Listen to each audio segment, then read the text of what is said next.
La escóbula de la brújula. Dirige Jesús Callejo. Presenta David Sentinella.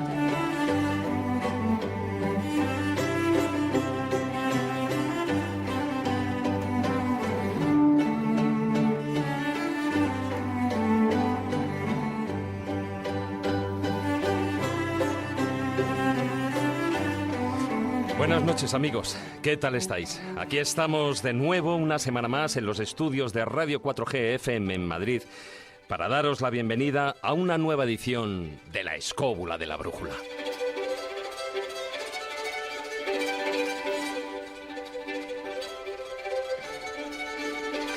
La evolución del pueblo vikingo, como hoy en día lo conocemos, transcurrió a lo largo de 300 años de existencia. Estos hombres del norte procedían de tierras escandinavas, establecidos en un mosaico de pequeños reinos durante la época medieval. Vivían como granjeros durante los largos meses de invierno, pero aprovechaban el corto verano para hacer sus incursiones como piratas, saqueadores, guerreros o comerciantes. De los vikingos se ha escrito y se ha dicho mucho, tanto que sobre ellos existe más mito y fantasía que realidad. Por eso, esta noche nos hemos propuesto sacar a la luz la historia, hazañas, cultura y costumbres de ese pueblo que llegó a despertar el terror de medio continente europeo, desde las Islas Británicas hasta Constantinopla. Para ello contaremos como invitado con Jesús Patón, especialista en el tema y en la recreación cultural histórica. Además, empezaremos las secciones con el zurrón del caminante, con el que nos iremos hasta tierras gallegas, hasta la ría de Arousa y el concello de Catoira, donde, debido a su pasado histórico y a la tradición, se celebra cada año a principios de agosto la Romería Vikinga, fiesta declarada de interés turístico internacional.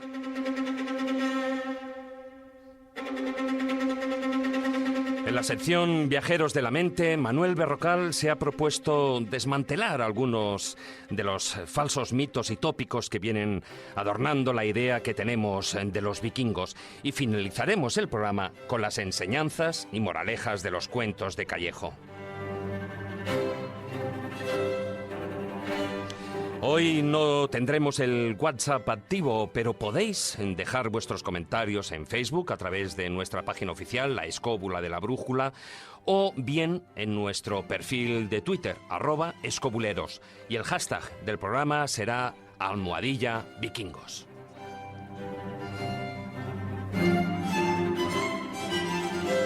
Dicho esto, y con la ayuda de Víctor San Román, que como de costumbre nos acompaña a los mandos de la parte técnica, nos disponemos ya en nuestra particular escóbula voladora para conocer la apasionante historia del pueblo vikingo.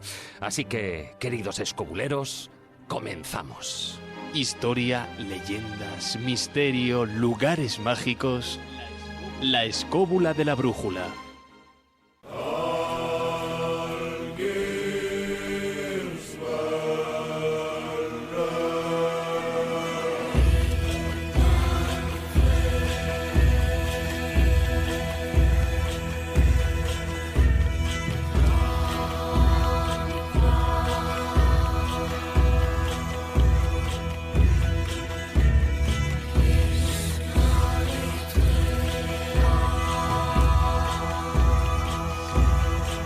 Furia de los hombres del norte, líbranos, Señor.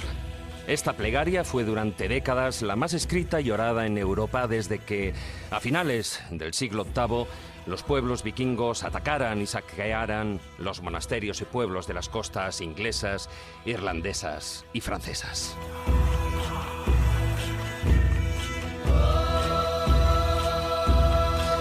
Pero, a pesar de ser grandes guerreros, tachados de bárbaros por los cristianos, cuidaban de sus cultivos y de su ganado. Eran buenos artesanos y su literatura fue sobresaliente. Además, se convirtieron en los mejores navegantes y construyeron los navíos más rápidos de la época, que utilizaron para abrir y mantener una de las rutas comerciales más grandes de su tiempo, desde Groenlandia hasta Constantinopla, y llegaron hasta América.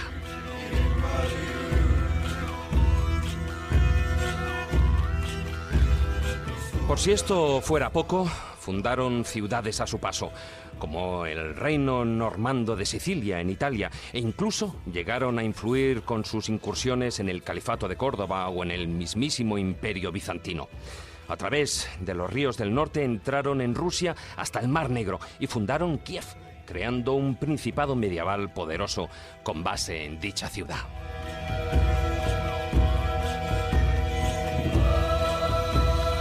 Esta noche, en la Escóbula de la Brújula, hablaremos de su historia, pero también de sus costumbres, de sus dioses y creencias, de sus ritos, de su escritura y hasta de sus inventos.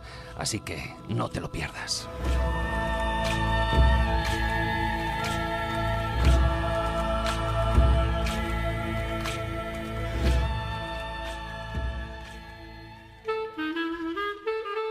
La Escóbula de la Brújula.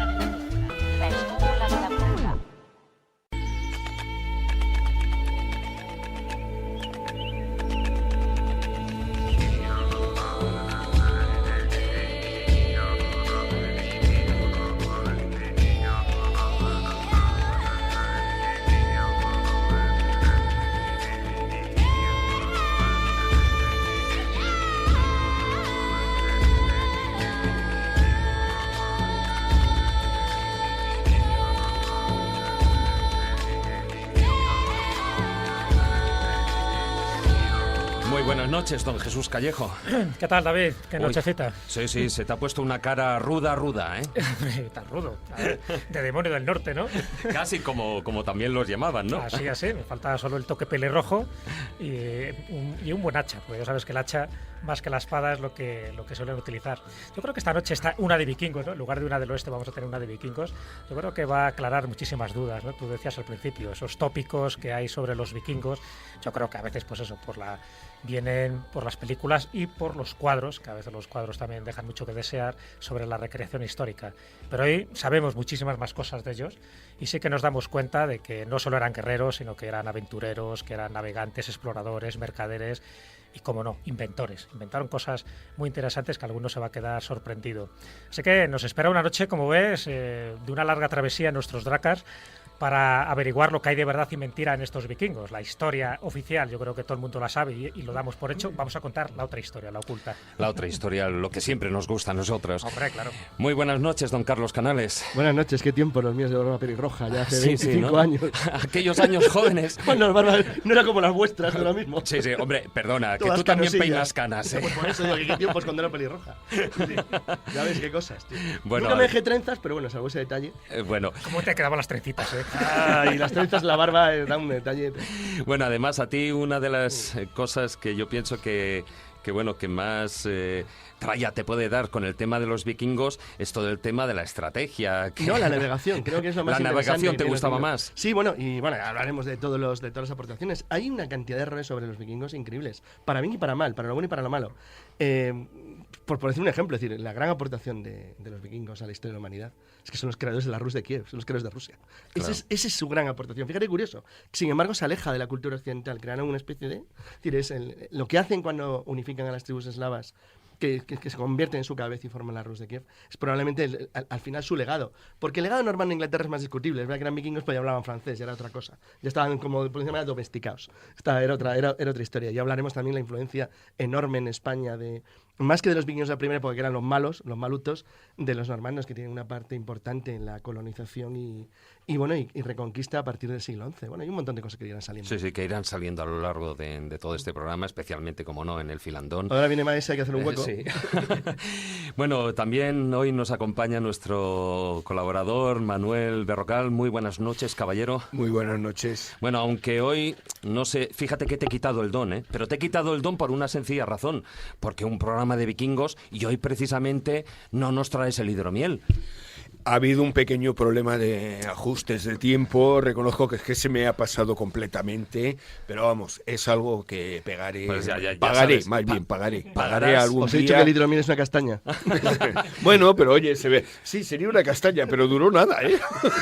No, que yo lo he probado en otras ocasiones. Es verdad que duró nada, pero porque sois unos borrachos. Bueno, tío, además, aquel programa, trajo miga, porque curiosamente la gente pensaba, incluso yo recuerdo en el WhatsApp y demás, además diciendo, pero si parece que estén borrachos. Es que ¿Qué estábamos. va? ¿Qué? Hombre, no, pero si apenas tenía... Eso no tenía ni grado. tenía Hombre, gracia. reconozco que el que yo preparo suele ser muy suavito, es muy light. Hay que ser sincero, no llega ni a los 10 grados. No, no, O sea, lo de cual hecho es una ninguno nos cerveza habíamos subido a la poco más. lámpara. En cambio, ni nada por el cráneo que estilo. utiliza de enemigos para beber sobre ello, el líquido es mucho más Ese sí, interesante. ese merece la pena. Además, el proceso que como de es un cómo antiguo elimina la jefe, carne, cómo lo cuece. Es un antiguo jefe, o sea, que le da sabor al tema. Y bueno, y también recién llegado, muy buenas noches, maese Juan Ignacio Cuesta.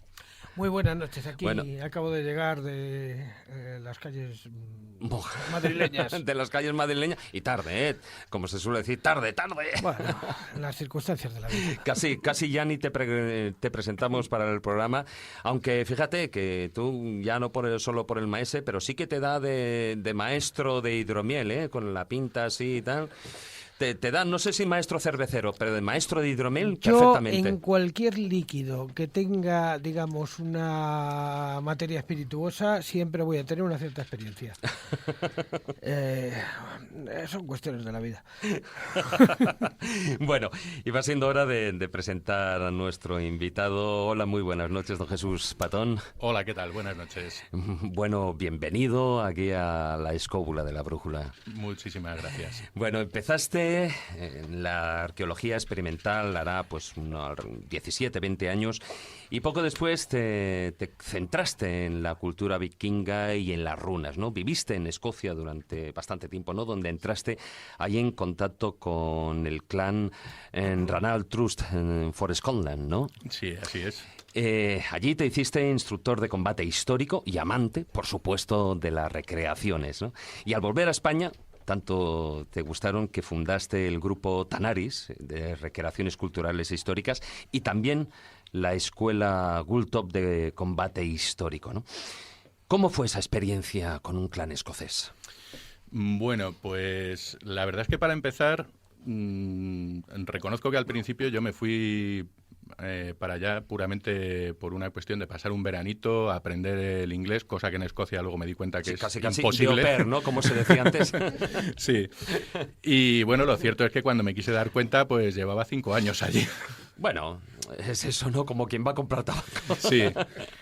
Entonces, bueno, pues un día visitando allí el Museo Arqueológico de Edimburgo, el museo de la ciudad, pues bueno, me encontré con un grupo de gentes grandes como armarios roperos y pelirrojos como el fuego, que estaban precisamente haciendo en la puerta del museo unas exhibiciones de combate y animando a gente a que se suscribiese a su escuela, ¿no? y al clan. Y la verdad es que dije, leches, esta oportunidad no puedo dejarla pasar, ¿no? A partir de ahí empecé a entrenar con ellos. La verdad es que incluso llegué a profesionalizarme con ellos. Todo lo que he aprendido lo aprendí con ellos. De hecho, pues bueno, acabamos en varios proyectos. Ellos están construyendo allí, por ejemplo, una fortificación del siglo XII, en la cual pues estuve participando también y tal. En un proyecto de banda de música que a día de hoy está de gira por toda Europa. En fin, la verdad es que tuve una experiencia con ellos alucinante.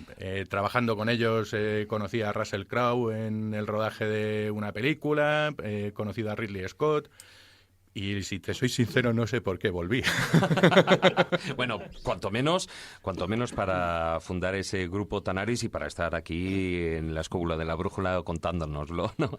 Pero, oye, ¿qué características tiene ese combate histórico? Bien. A día de hoy, la mayoría de las escuelas de esgrima histórica se basan en tratados de esgrima que son bastante más modernos, ¿no? de lo que hacemos nosotros.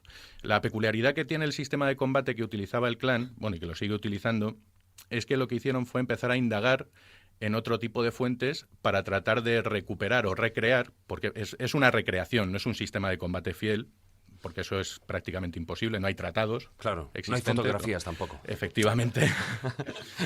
Entonces, pues esta gente lo que empezó a hacer fue empezar a indagar. Pero iba a decir, y lo que Tienes es peor. Casi mejor que no.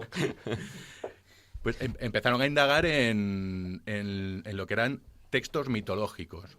Porque una de las filosofías que tiene esta gente es que ellos entienden que el ser humano, desde que ha tenido dioses, ha tratado de imitarlos.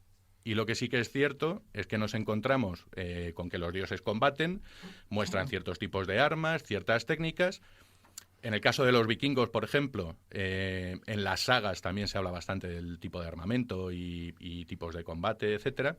Pero sobre todo en los periodos célticos, que también recreaba el clan, se basaron mucho en textos mitológicos. Y a partir de ahí construyeron o reconstruyeron ese sistema de combate y luego después fundaron lo que fue la Federación de Artes Marciales Medievales de Escocia. Ya. Oye, sí que yo creo que hay una pregunta que, aunque no te habrán hecho nunca posiblemente, cuanto menos sí que es una pregunta de rigor, ¿no? La gente confunde muchísimo celtas con vikingos. O sea, me refiero a nivel histórico, hasta a nivel musical.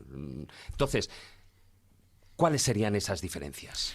Bueno, pues las diferencias básicamente nos las encontramos cuando se dan las grandes migraciones, ¿no? Desde los territorios donde partieron los indoeuropeos y cómo se fueron distribuyendo esas tribus indoeuropeas por Europa. Entonces, hay una rama germánica que se queda en el continente, toda la zona que hoy es Francia, Escandinavia también, parte de Francia, el norte de Francia. Normandía, ¿no? Sí, más o menos por esa zona. Luego hay otra rama céltica que ocupa Francia, el norte de Italia, luego después también parte de la península ibérica y Gran Bretaña. Entonces, a partir de ahí, aunque tienen un tronco, un origen común, lo que ocurre es que con el paso de los siglos, obviamente, su cultura acaba diferenciándose y distanciándose, aunque sí que tienen muchos rasgos comunes culturalmente. Un pequeño matiz como curiosidad. Obviamente, los latinos tenían el mismo origen. Los romanos, obviamente, venían del mismo sitio. De hecho, los romanos siempre se consideraban, ellos sabían perfectamente que los celtas y ellos tenían algún tipo de pasados comunes que procedían de algún lugar común. Y lo sabían tanto que acertaron plenamente. Son la misma rama lingüística, la italo-céltica.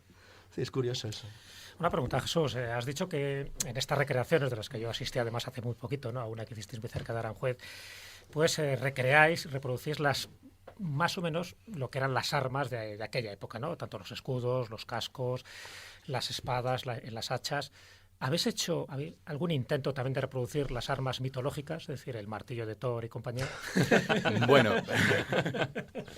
pues para recreación histórica no, pero luego hay otra parte que es la recreación religiosa. Y ahí, por ejemplo, sí que se utiliza el anillo de Odín para hacer juramentos, o se utiliza el martillo de Thor para bendecir un hogar.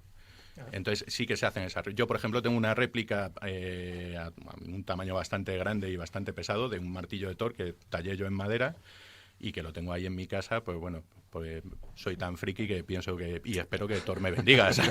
Como quien tiene la vajilla, y eso que es el martillo de Thor. Jesús, parece que, bueno, cuanto menos desde finales más o menos del siglo XIX ha habido un resurgimiento de la cultura y de la mitología vikinga, ¿no? Se crean comunidades neopaganas que siguen esa antigua religión nórdica, ¿no? ¿A qué lo atribuyes ese resurgir, ese renacimiento? Bien, yo creo que hay un aspecto fundamental y es que en ese periodo, a lo largo del siglo XIX, hay un ligero matiz y es el de la idealización, ¿no?, que nos trae el romanticismo. Entonces realmente tampoco, o sea, podemos hablar de un revival, pero tampoco podemos hablar de una recuperación real de las tradiciones, por ejemplo. Lo que esta gente hizo fue, en base a su momento histórico y lo bien o lo mal que lo estuviesen pasando, ellos pensaron que ese pasado glorioso de tribus germánicas, dueños del mar, etcétera, era mucho mejor que el momento que estaban viviendo. Y en base a eso, pero vamos, es solo mi opinión, ¿de acuerdo? Tampoco. Entonces, en base a eso, pues bueno, trataron de reconstruir con mayor o menor acierto esa cultura, ¿no?, ancestral que ellos tenían. Pero aparte también nos encontramos con otra cuestión, y es que el movimiento nacionalista incipiente que se da a lo largo del siglo XIX necesita una base sólida. ¿Qué mejor base, ¿no?, que una cultura tan fuerte, tan llamativa y tan bestia, vamos a decirlo de alguna manera? Tan fuerte, sí. Sí. como es la vikinga o en el caso de Alemania las antiguas tribus germánicas. Sí, es verdad que en el siglo XIX, en esa época del romanticismo, se vuelve un poco a ese tipo de culturas más o menos desconocidas, que había que era la celta, la vikinga, pero también es verdad que en esa época es donde empiezan a surgir los mayores errores. Es decir, que muchos de los tópicos que ahora mismo tenemos surgen en el siglo XIX y luego esa derivación nacionalista que luego se convierte en nacionalsocialista con los nazis que también utilizan determinados símbolos Es que vikingos. en parte se provocó. Se provocó porque era bueno para el nacionalismo creciente. O sea, se provocó, yo creo, la utilización de los símbolos, aunque fuera de una manera distorsionada, porque era bueno para poder justificar lo que se quería hacer. De hecho, las dos SS de las SS son runas. Efectivamente, pero aparte de todo, hay más. La verdad es que no estoy muy especializado en lo que es el ejército alemán durante la Segunda Guerra Mundial, pero sí que hay más sellos o escudos de otras divisiones que, por ejemplo, tienen una runa Algis, que es una runa de protección, y diferentes simbologías. Lo cierto es que, por ejemplo, cuando realmente se acuña y se empieza a tener esa especie de unión, ¿no?, entre el nacionalsocialismo y el, vamos a llamarlo, paganismo germánico o como queramos, es a raíz de los escritos de un personaje, bueno, este hombre, Guido von List se llamaba. Este hombre, pues bueno, tuvo una especie de accidente, durante ese accidente como una especie de visión, e ideó un sistema nuevo de runas basado en un sistema antiguo, ¿no? Y bueno, pues a partir de ahí este hombre era fuertemente nacionalista, y lo cierto es que luego después los esoteristas nacionalsocialistas tomaron mucho de lo que él había hecho. Pero luego después te encuentras por otro lado muchísimos casos de gente que había participado en ese revival de la cultura tradicional y que fueron masacrados y eliminados porque no querían que fuese manipulado por el Tercer Reich. Sí, porque eran grupos neopaganos, pero no militaristas ni racistas. No, ahí principalmente existió un problema de lucha de religiones. Entendamos que el nacionalsocialismo se crea como una nueva religión en la cual Hitler era el nuevo Mesías. Entonces ahí lo que se buscaron eran raíces que justificaran esa nueva religión y se utilizó todo lo que vino en un momento determinado. No vamos a hablar de las búsquedas del Grial y todas estas historias que se asociaron directamente a los movimientos de las SS, sino que directamente lo que se buscó era unas raíces históricas en los orígenes tanto alemán como de los orígenes nórdicos. La realidad que fue que cuando la manipulación interesó en una línea venía bien, pero cuando la gente no estaba de acuerdo con esa idea de la manipulación, pues le daba puerta y se acabó. O sea, fue un problema directamente de eso, vamos. De todas maneras, te voy a hacer una pregunta como experto porque siempre me ha llamado muchísimo la atención este tema y he intentado averiguar algo por mi cuenta, lo que pasa es que con pocos resultados. ¿Qué conexión vamos a encontrar entre las runas y el lenguaje ógmico? Entre el Ogam y las runas. Efectivamente. No hay. Efectivamente. No hay. O sea, no la hay. De hecho, ¿Esto que era una celada, maese? Era una No, celada, yo ¿acaso? le estoy preguntando a un experto porque yo me he planteado que existe una cierta semejanza en algunos elementos. Sin embargo, efectivamente parece como que no existe ninguna conexión. de hecho, además es muy curioso porque hay una tendencia a hablar del Ogam y de tratar de darle un valor similar al de las runas, cuando yo, por lo que tengo entendido y por lo que he leído en cuanto a inscripciones Ogam, la mayor parte de esas inscripciones no tienen ninguna connotación ni espiritual, ni religiosa, ni siquiera es para honrar a un muerto, ni nada por el estilo. La mayor parte de las que se han traducido hacen referencias a almacenaje o cuestiones similares. Son contratos principalmente de compraventa. Ya. Y bueno, una última pregunta antes de meternos ya en las secciones así como que nos sirva todo esto de prólogo. Luego hay otra parte, ¿no?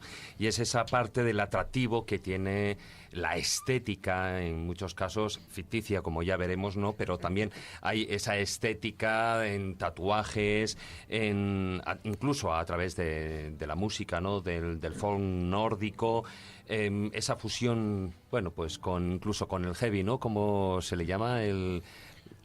Sí, bueno, dependiendo del tipo de grupo, Viking metal, pagan metal, tiene todos los tipos ¿Se de tiene, metal. ¿Se tiene constancia de algún tipo de, digamos, o sea, antiguamente, pues en el centro de Europa, los compositores, todavía tenemos partituras de ellos, ¿no? De lo que era la música, digamos, de los pueblos vikingos, ¿se tiene algún tipo de constancia o la música actual son elucubraciones?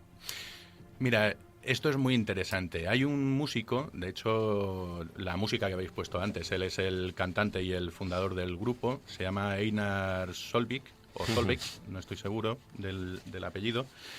Entonces este hombre el otro día en una entrevista que le estaban haciendo dijo algo muy interesante. Dijo, nuestra música a día de hoy ha desaparecido y lo único que nosotros podemos hacer es tratar de conectar con los instrumentos que sí hemos encontrado y con lo que de alguna manera nos ha dejado la música tradicional, vamos a decir, moderna, para tratar de llegar a lo más parecido que pudo ser esa música. Esto es como lo que se hizo cuando se reconstruyeron los instrumentos musicales que aparecen en las cánticas de Alfonso X el Sabio, que es por lo tanto se consiguió reconstruir cómo sonaban, y una vez que tú reconstruyes cómo sonaban ya tienes un paso adelantado. Sí, pero había un mínimo de partitura, había una En partitura. el caso de Alfonso X el Sabio y de Martín Kodak sí tenemos partituras, pero en el caso de Hemingarna, por ejemplo, yo creo que es una auténtica hibridación, llevando a un heavy moderno con unos instrumentos tradicionales y cosas parecidas. Efectivamente. De hecho, por ejemplo, en el caso de Hemingarna hay muchas canciones que son tradicionales pero son modernas, ¿no? Y lo que ellos han tratado de hacer es recrear esas canciones con como habría sido con ciertos instrumentos antiguos. Claro, es decir... Entonces, es muy difícil realmente poder saber cómo sonaría esa música o cómo serían las letras de esas canciones, aunque en el caso de los anglosajones, por ejemplo, sí que es cierto que la tradición oral ha mantenido vivas muchísimas de las letras de las canciones. Hay un poema, por ejemplo, por todos conocidos, el Cantar de Beowulf. Luego después hay otra canción que se llama Cior también, sí, en sajón antiguo. Es decir, no vamos a mezclar ahora mismo a sajones, anglosajones con vikingos, pero sí que es cierto que hay una parte de esa cultura germánica que sí se ha más o menos mantenido. Lo que pasa es que hay una parte en musicología que es absolutamente evidente. Nosotros cuando estamos hablando, por ejemplo, de la música céltica, así como genérico, realmente no estamos hablando de que tengamos partituras, ni siquiera la menor idea de cómo funcionaban los ausoracenturios de la época. Simplemente es la transcripción que hacemos de cómo sonaba la Edad Media, más o menos como podría haber sonado en un momento dado con ciertos instrumentos, pero ni idea ninguna, porque partituras no existen, claro. No, claro, está claro. Entendamos que la música céltica, el problema que tiene es que sobre todo tiene unos orígenes, la actual, la que hoy en día estamos viviendo, tiene unos orígenes irlandeses, y esos nacen directamente por razones políticas. Se mantienen para estar en contra de Inglaterra y establecer una tradición por encima directamente de esa invasión inglesa que en un momento determinado tuvieron. Pero no solamente es ese origen, hay dos orígenes, tres orígenes. Vamos, en esto ya sabéis que yo me manejo más o menos desde hace bastante tiempo y tal. Hay tres orígenes. Uno es la rama irlandesa escocesa. Esa la podíamos detectar. Otra sería la rama bretona, representada por ejemplo con grupos como Malicorne, y otra sería la rama galaico-astur, que nos es más cercana, que se parece un poquito a la escocesa, pero que tiene sus características propias. De todas formas, a lo largo del programa iremos escuchando diferentes músicas. Hemos intentado, en la medida de lo posible, que fueran músicas de grupos nórdicos, cuanto menos, y no grupos, digamos, irlandeses, ¿no? Sobre todo también porque, como comentamos fuera de micrófono, esa música, la música, digamos, vikinga, no la celta, es mucho más sobria, ¿no? Como nos apuntaba Jesús Patón, nuestro invitado. Bueno, pues dejamos esta introducción aquí y nos vamos con las secciones.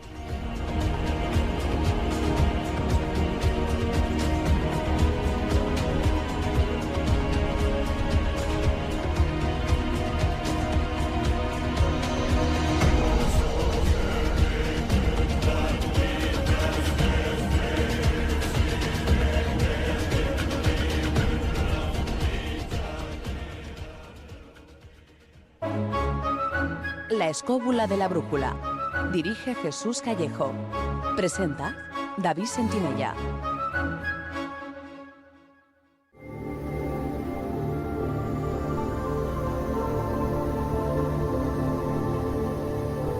El zurrón del caminante.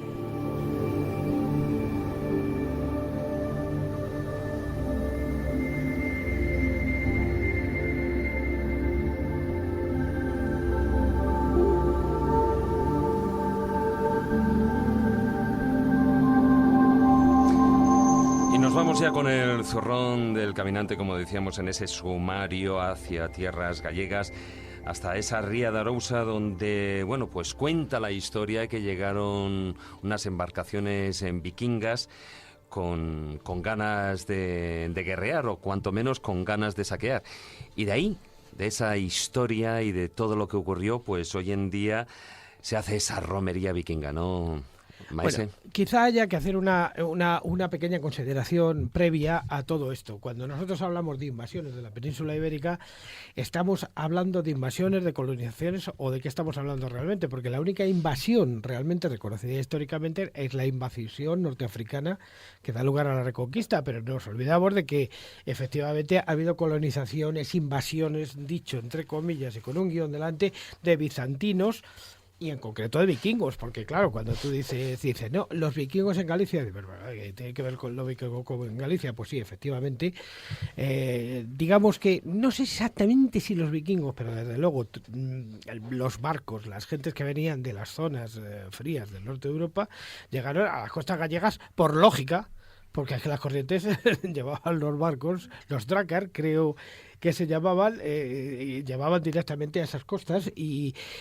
sabemos perfectamente por las crónicas, lo que llaman los anuales complutenses del siglo XVII, que más o menos en el año 844 se registra un poquito la primera llegada de esas, digamos, de esas invasiones que no son exactamente de tropas, sino de tribus en concreto, al mando de los navíos que llevaban, además muy bien, porque eran muy buenos marinos, por lo que tengo entendido, a las costas del norte de España, en concreto a la ría de Arousa, pero también sabemos que lucharon contra los omeyas que en ese momento se encontraban en la, digamos, la parte sur de la península ibérica, o lo que era el Andalus en ese momento, del Califato de Córdoba, entrando a saco en Cádiz, estando a saco en Sevilla y entrando a muchos sitios.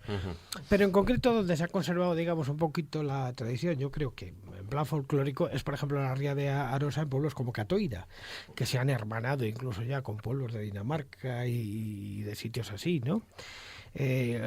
Porque de alguna manera es algo que sucedió, pero sucedió de una manera distinta, porque igual que ha quedado un registro arqueológico, por ejemplo, de lo que es el Islam en la península ibérica a través de la mezquita, a través de muchísimos elementos y sobre todo de la toponimia, sin embargo, y que me corrija nuestro experto en este sentido, no tenemos un registro arqueológico de vikingos, porque normalmente lo que vinieron fue a destruir unas poblaciones, como por ejemplo Santa Eulalia de Curtis, que quedaron hechas cenizas, o no es así. Efectivamente, aunque hay un resto arqueológico. Bueno. La cajita de San Isidro, que se conserva en León, me parece además que el estilo de talla de la caja es estilo Yelling, no estoy seguro.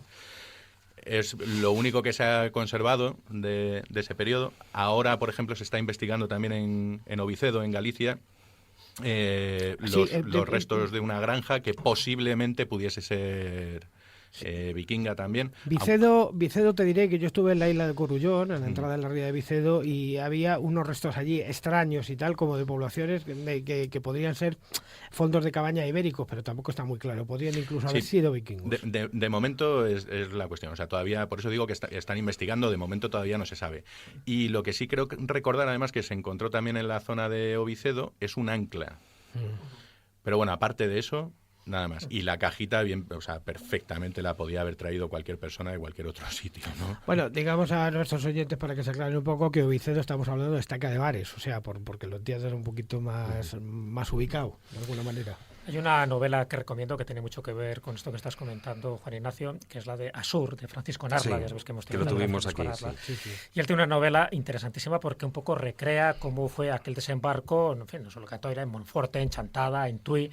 Se habla de que por lo menos hubo media docena de, no de invasiones, sino más bien de desembarcos en Galicia. Ya sabéis que Galicia, que era la Jacobsland, es lo que era la tierra de Santiago de Compostela por entonces. Es muy importante tener ese contexto. Era un lugar muy apetecible, era un lugar ya de peregrinación, y entonces se pensaba que en aquel sitio, que todavía no estaba la catedral, pero se sabía que había muchas riquezas. ¿Qué es lo que hacían los vikingos? O sea, una de las cosas que casi les obliga, ¿no?, a salir de su tierra, que estaban muy a gusto, era precisamente las condiciones climatológicas tan adversas, y pensaban que más allá pues podían conseguir grandes botines sin hacer grandes esfuerzos. Y se dieron cuenta que sí. O sea, cuando llegan primero a Inglaterra y luego ya a las costas cantábricas y del Atlántico, se dan cuenta que es muy fácil saquear, porque allí donde hay iglesias o monumentos religiosos cristianos, pues como son monjes, se dejan matar fácilmente y luego llevan este tipo de riquezas. Y Santiago de Compostela, esta Jacobsland, pues era un lugar muy apetecible. Así que esa media docena de invasiones eran como casi obligadas, donde prácticamente no tuvieron ninguna resistencia. Y en Catoira, mira tú por dónde, al final, creo que en el año 1960, pues al final ahí tuvieron un problema. Ahí no tuvieron... Catoira fue la China del zapato. Bueno, sí, ahí tuvieron algún problema, no demasiados, porque es verdad que en aquel momento era muy difícil plantarles batalla a un tipo de guerreros que tenían un tipo de ferocidad que no era concebible. O sea, en aquel momento, cuando se le llama a los demonios del norte, es porque no se podía concebir cómo puedes matar a personas indefensas, a personas con hábito, a personas que solo esgrimen un crucifijo y ninguna espada, y que les degollaban totalmente. Era un régimen de terror. Y eso, en las costas gallegas, las costas de Cantabria y las de Asturias, y luego lo comentaremos, sufrieron un poco ese tipo de envites. Bueno, pues me refiero que lo de Catoira sí que representa un poco, que creo que está muy distorsionado también un poco la recreación histórica, ¿no? Y ahora nos lo contará Jesús, pero sí que se ha quedado un poco como símbolo de cómo aquello que parece que no surgió, no ocurrió, porque hubo muy pocas crónicas medievales, sí que estuvieron los vikingos aquí, hasta el punto que incluso llegaron hasta León, hasta el Reino de León. Bueno, tenemos a Gundraez que se las tiene con Sisnando Menéndez, que era el obispo en ese momento de Santiago de Compostela, y la batalla de Fornelos, donde ambos caen, creo, ¿no? Y luego la defensa de Mondoñedo, por ejemplo, creo que ahí se las tuvieron y no lo tuvieron tan facilito, porque realmente iban a pelear contra gente que llegaron a ser tan aguerridos como los propios que llegaban. Y a Ramiro, el famoso Ramiro del Arte, Ramirense y tal, con este también tuvieron batallas en las que perdieron. Y a mí me da la sensación, y en esto me gustaría que me ilustrases, si al propio Ramirense, y estoy pensando fundamentalmente en San Cristiana de Elena, no llegaron elementos nórdicos decorativos. Bueno, no nos debemos olvidar la influencia de los visigodos. Claro. Hay un elemento que a veces se olvida, que está recogido en un libro en el que creo que tú colaboraste, Juan Ignacio, que es en Gótica, donde Javier García Blanco sostiene, bueno, con una intervención, yo desde luego no estoy, él sabe que no está de acuerdo con su idea, pero efectivamente él reconoce en algunas iglesias del norte de Portugal a la figura claramente de Odín, es decir, el caballero tuerto. Es decir, es evidente que es Odín, lo que pasa es que, claro, podría ser vikingo, pero también podría ser un residuo suevo. Podría ser un residuo suevo del dios Tiú, porque cuando los suevos llegan a Galicia eran todavía paganos, no se convierten hasta tiempos de Réquila. Sí, pero perdona, pero es que en alguna iglesia del Camino de Santiago, como por ejemplo en San Sebastián de Roa, vamos a encontrar al propio Odín. Una representación del propio Odín. Y en la Catedral de Lugo yo he visto, la cuestión es, no, pero la cuestión no es eso, la cuestión es cuál es el origen. ¿Cuál es el origen? Si el origen es suevo, o que eran los que eran paganos cuando llegaron, o vikingo. Ahí es donde hay una discusión. Bueno, ahí tenéis la característica de que en cualquier iglesia que entréis, en cuanto veáis un santo con un cuervo, ya sabéis a quién estáis viendo. Luego después, por ejemplo, también San Venceslao normalmente es al que se le toma como Odín, pero por ejemplo también se compara a San Miguel con Thor, ¿no? De todas maneras, también, en cuanto a lo que habías dicho antes, Jesús, lo cierto es que aquí en la península ibérica de fácil nada.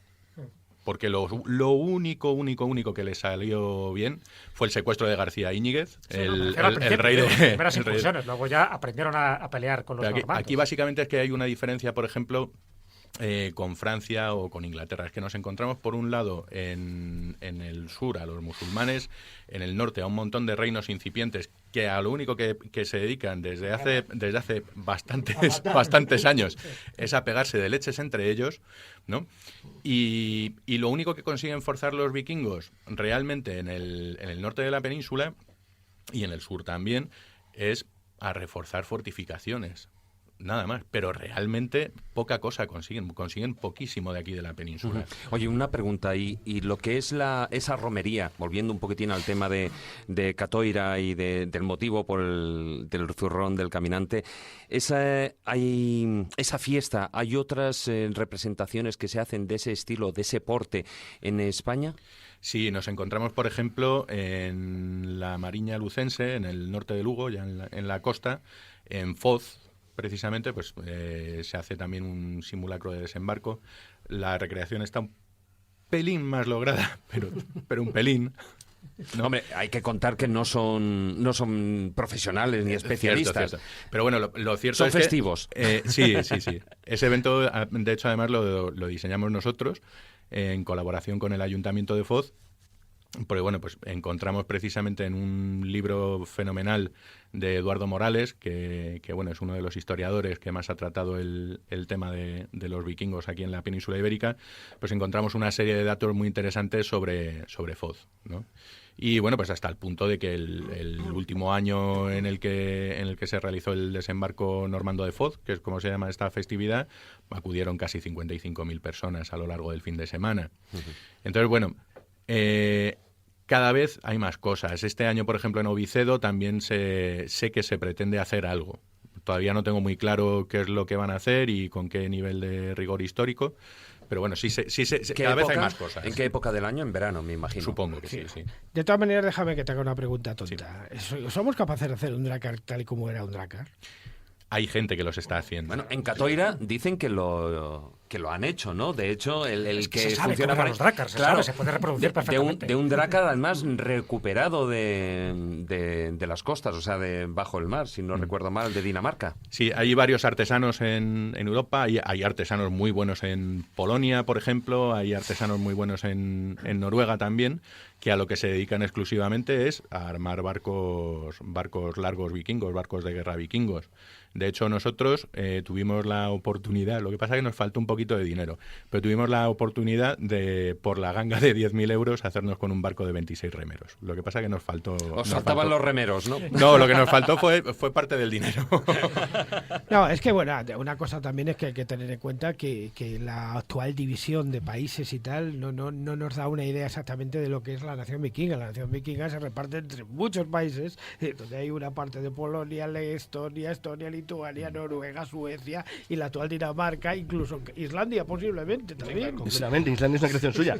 No, pero obviamente, pero no. Es que simplemente es una tradición. Antes de que llegaran a las costas españolas los vikingos, ya habían llegado pueblos germánicos del norte por mar, desde los frisios y los sajones hasta los érulos, que atacaron también las costas del norte. Es un proceso histórico que se da de manera continua desde el siglo V hasta el siglo VIII y que no simplemente mandaba gente del norte al sur, que realmente yo creo que acaba con Robert Crespen y los normandos en Barbastro, que es el último. Bueno, entendamos también una cosa. Cuando hablamos de nación vikinga nunca existió. Como eran nación, grupos, no. eran grupos ya independientes, como en un momento determinado cuando hablamos de nación céltica, nunca existió. O sea, son cosas que de alguna manera ese es uno de los mitos que se crea en el siglo XIX y que hoy en día pues está establecido y se considera por encima de todo, pero nunca existió una nación como tal. Eran grupos independientes y la mayoría de ellos... Te has adelantado a tu sección, ¿eh? Un poquito, porque es que Manuel, me temo que sí, y que quede cierto, claro que me estoy guardando una especial para la sección, de una de las que habéis estado diciendo. Pero es cierto que efectivamente esos conceptos que a partir del 19 que hablan de nación ibérica, nación céltica, no existen, son aculturaciones. Igual que el celtíbero es una aculturación celto-ibérica, o sea, realmente no... Bueno, eso ya roza totalmente la ciencia ficción, lo de los celtíberos. Vamos a hablar ahora a continuación, no de ciencia ficción, o sí, de desmitificar todos esos... Sí, yo creo que de bastante ficción. Sí, hay cosillas de bastante ficción, de esa estética, de esas tradiciones o supuestas tradiciones de la cultura vikinga. Y eso, por supuesto, ya no será con el zurrón, sino en la siguiente sección.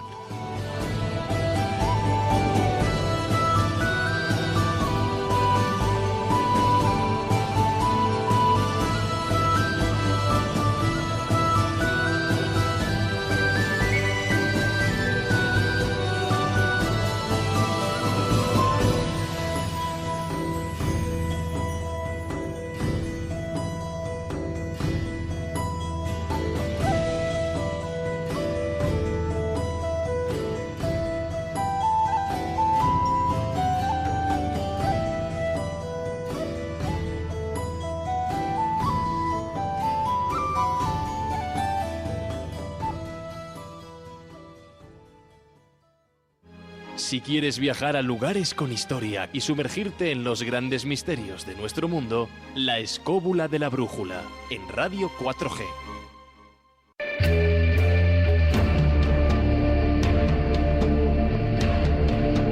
Viajeros de la mente.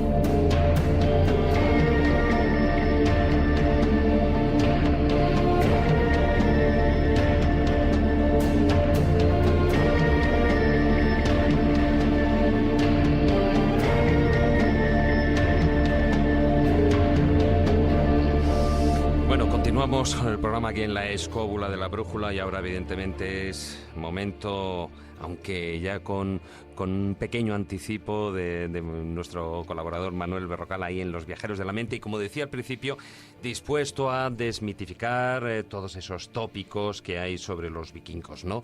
Desde, bueno, ¿por dónde quieres empezar? Bueno, la verdad es que esta sesión esta vez la he tenido complicado. Y digo por dos razones. La primera, porque los vikingos fueron los verdaderos primeros viajeros de la mente que existieron. Toda su simbología chamánica dentro de su religión y sus viajes de tipo más o menos psíquico fueron muy importantes dentro de sus creencias.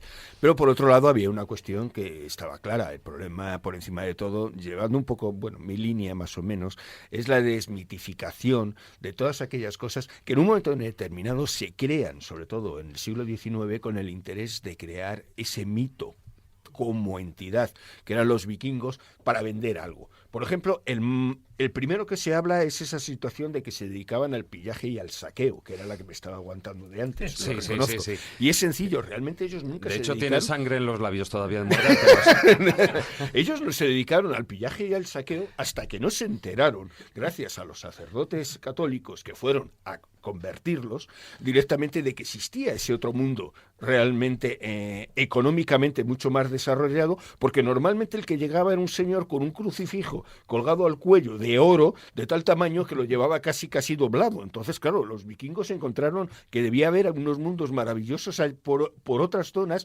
llenas directamente de dinero. Los segundos se encuentran en la situación de que, claro, estos sacerdotes que llegaban tenían la característica, por encima de todo, de que según llegaban, lo primero que hacían los trataban, pues es eso, de paganos, de adoradores del diablo, y en cuanto se descuidaban los pobres vikingos, se dedicaban a quemar directamente los altares que tenían, los templos. ¿Eso no es y demás. pillaje y saqueo? No, pero ese era, claro, cuando esto se empezó... A ver, busca sinónimos. No, pero me refiero que era el sacerdote el que se lo hacía a ellos. En el origen, evidentemente, los vikingos no eran saqueadores, pero cuando salen de ahí... Jesús, la respuesta es la respuesta de cualquier corsario pirata. El corsario pirata es un comerciante, básicamente, hablo de épocas modernas, es un contrabandista que cuando no dejan contrabandear, pues te mata, punto, y te roba. Evidentemente. Es así de simple. Y entonces los vikingos aprendieron aquello a hacerlo, y claro, lógicamente cuando empezaron a hacer sus incursiones, fueron los inventores del marketing. Es decir, llegaban a un sitio, arrasaban directamente, y a partir de ese momento el miedo que habían creado hacía que en el pueblo siguiente no tuvieran que hacer nada. Bueno, según llegaban, salían todos corriendo. Ya lo habían hecho los hunos y los ugrios. No, pero fijaros, hay un momento en Europa, en el siglo IX, con lo que está diciendo Jesús, entre los siglos IX y X, cuando, por ejemplo, la Galia Central sufría ataques musulmanes en las costas de Provenza, ataques de los normandos y los vikingos en todas las costas atlánticas y de los húngaros por el centro. Entonces era el horror total, o sea, no sé quién te iba a matar. Total, o sea que... Y entonces, pues bueno, pero vamos, que estamos hablando de que eso empezó así, y a partir de ese momento, pues es lo que se comentaba, se convierten en verdaderamente elementos diabólicos y de elementos que se van a asociar siempre a un espíritu salvaje, primitivo, muy bestia, guarros, cosas que evidentemente la historia ha demostrado luego que no eran verdad. Es que si vamos a la esencia etimológica de la palabra saqueo, que más saqueadores que el Imperio Romano y sus legiones, leche. Evidentemente, es que quede claro, o sea. Entonces la realidad es que los vikingos curiosamente se caracterizaban por su higiene. Cuando llegaron los sacerdotes se alucinaban, porque esta gente tenía la costumbre de lavarse todos los días, cosa que para ellos era claramente un elemento de pecado y que lógicamente no tenía sentido. Además, la arqueología ha demostrado la existencia de todo tipo de utensilios de limpieza corporal, cosa que en otros países no existía, solamente se ha reproducido algo semejante dentro del mundo musulmán, lo cual también es bastante curioso. De hecho, me gustaría hacer un pequeño apunte con el tema de la higiene, que probablemente ahí es donde habrás encontrado la información, pero cuando los comerciantes vikingos llegaban a tierras inglesas, lo cierto es que los hombres ingleses se enfadaban un montonazo. ¿Por qué? Porque los vikingos se peinaban las barbas. El aseo personal era diario, pero todos los sábados, aparte de todo, era el día del baño completo, ¿no? La limpieza de la casa, ¿no? Por decirlo de alguna manera. Casa, el cuerpo es la casa. A eso es lo que me refiero. ¿Y qué ocurría? Que cuando llegaban en situaciones no hostiles a territorios ingleses, pues los hombres ingleses se enfadaban mogollón, porque pues las mujeres inglesas se iban con los vikingos en lugar de permanecer con mejor, ellos, ¿no? Que ya descubrió, como Olían decimos menos tantas mal. veces, Casanova. Bueno, hay seguimos con conceptos. Por ejemplo, la siguiente es la de altos y rubios. Bueno, Pero había de antes todos de los colores, Casanova, todo morenos, pelirrojos y demás. Lo que pasa es que había un concepto y era claro. Los dioses de la zona eran considerados como tener una influencia sobre todo del mundo de hielo, y sus pelos eran claros. Entonces ellos potenciaban de alguna manera ese elemento de pelos rubios. Y un hecho obvio, que es que en la mayor parte lo eran, porque Bueno, venían de donde aparte, venían. pero claro. el que no lo era, lo potenciaba sobre todo por medio de un jabón que se utilizaba en aquella época, basado principalmente en azufre y en cenizas. Y eso decoloraba el pelo de tal manera que le dejaba o blanco o rubio. O sea, que era más... se caía, porque con No, azufre. cuidado. O sea, vamos a ver, el azufre es una Hombre, yo cosa que sabía hoy en con- día todavía utilizamos con en muchos manzanilla, jabones para la cabeza, aunque no se sepa, porque es el mejor sistema que hay de limpieza, sobre todo para la caspa, que quede muy clara. O sea, lo que pasa es que llevan cantidades, controladas y demás, ahora mismo es otra historia, pero bueno, estamos hablando de una técnica que ya utilizaban los vikingos en su época, o sea, que no estamos hablando de otra cosa. Y por encima de todo, esa imagen de los vikingos en plan fieros, con los cuernos, Esa. el casco. Esa es y la demás. mejor. Yo creo que es la que Esa a ti es te la gusta. mejor, sin duda alguna. O sea, Los siempre cuernos de los cascos. los cuernos de los vikingos, con perdón. O sea, los cuernos se fundamentan directamente, y lo tengo que decir con gran dolor, a fin de cuentas soy ilustrador, que es eso se crea por culpa de un ilustrador. O sea, en 1820 Gustav Mastrom le encargan hacer directamente una recreación de una de las antiguas sagas vikingas, y tiene que hacer una serie de ilustraciones. Y le dicen que los tiene que poner a los vikingos como muy bestias, muy animales, y lo único que se le ocurre es colocarles cuernos en los cascos, que los cuernos eran la representación de los antiguos druidas célticos que estaban asociados al dios Cernunnos, al dios cornudo. Astado. Entonces, claro, era una cosa que se los colocaron a los otros, y desde entonces, pues bueno, no vamos a hablar No había de lo cosa más básico. inútil ni más tonta que llevar un cuerno en un casco para que la espada no resbale, sino para que se te quede bien allí, te dé un buen golpe. Además que es bastante difícil moverse con un casco con cuernos, o sea, en plena batalla, vamos, en la pleno mitad de las equilibrio. veces irías al suelo solamente por el peso. Pleno equilibrio. Pero todo no el es verdad rato. que se ha encontrado un casco vikingo con dos agujeros. Sí, pero eran ceremoniales los cascos de cuernos, se han encontrado. Pero es verdad que no lo usaban en la batalla, pero cuidado, que algún casco con cuernos se deberían tener, pero posiblemente en ceremonias religiosas. Efectivamente, se piensa sobre todo que para ceremonias de fertilidad y este tipo de cuestiones. Pero volviendo al tema de los vikingos altos y rubios, hay un caso muy curioso en la saga de Egil Skallagrímson, que lo que relata es la primera familia, por decirlo de alguna manera, que llega a Islandia, ¿no? Y funda lo que vino todo después. Y es el propio Egil Skallagrímson, es un hombre feo, moreno, grande, muy bestia además, el pobre. Y de hecho, hasta el punto en el que era tan poco común que hubiese estos hombres morenos, y él en particular, que debía ser realmente feo para que lo remarcasen de esa manera en la saga, que de hecho le llamaban de apodo half troll, medio troll. Era el poeta, ¿no? Famoso. Claro, sí. También es muy importante cómo influyó la visión que hace el embajador de Bagdad, Ibn Faldan. Por cierto, distorsionado porque es una película y una novela, es el papel que hace Antonio Banderas en el 13º Guerrero. Bueno, pues la historia de Ibn Faldan, que se encuentra con los varegos, con los varangas, es decir, con los vikingos suecos en el Volga, la descripción que hace de ellos, claro, a él le llama mucho la atención. Es decir, como alguien que viene de Irak, la gente que se encuentra allí en el Volga, y esa descripción que le hace física de los vikingos influyó muchísimo luego incluso en el siglo XIX norteuropeo, para idealizar una figura de los vikingos y una imagen que es la que ha perdurado hasta hoy. Claramente está hecho a propósito. Ujú. Y luego hay otra que es la de utilizar cráneos para beber. Bueno, eso la verdad es que es otro mito. Cráneos y Creo que- humanos. Bueno, yo tengo además. uno, pero Sí, bueno, yo también, pero vamos, entiéndeme, que eso tiene el rigor histórico directamente que pueda tener, yo qué sé, Vicky el Vikingo, ¿no? O sea, es que entendamos que no tiene nada, o sea, en un momento determinado estamos hablando la infancia.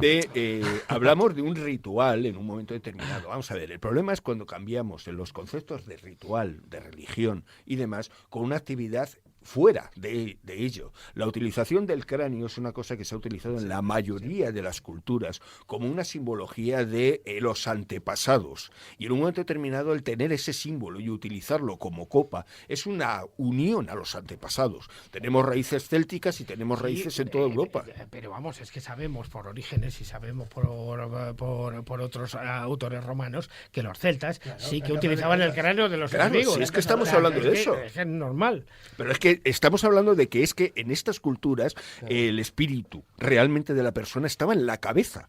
Por lo tanto, era una manera de retener. La bolsita que llevan los clanes escoceses, el sporran, la bolsa que llevan en el kilt, que es una especie de cosa peluda, es el recuerdo de las cabelleras arrancadas por los guerreros de los clanes celtas, de las Highlands. Pero si es que no solamente, es decir, pues todos los europeos tenemos de cazadores de cabezas. Claro, por ejemplo, los celtas españoles. Entendamos directamente que César, una de las historias que contaban era eso, que se dedicaba a ir cortando las cabezas de todos los celtas que había Esa es una de las mayores mentiras históricas. Por ejemplo, el tema del corte de cabellera por parte de los indios norteamericanos. Y fuimos los europeos los que lo introdujimos.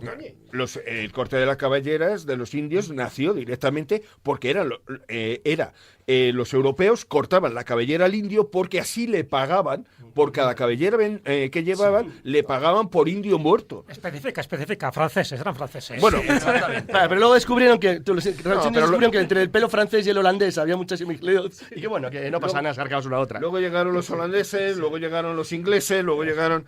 Bueno, en ese aspecto es que los españoles, hay que ser sinceros, la cabeza no, pero vamos...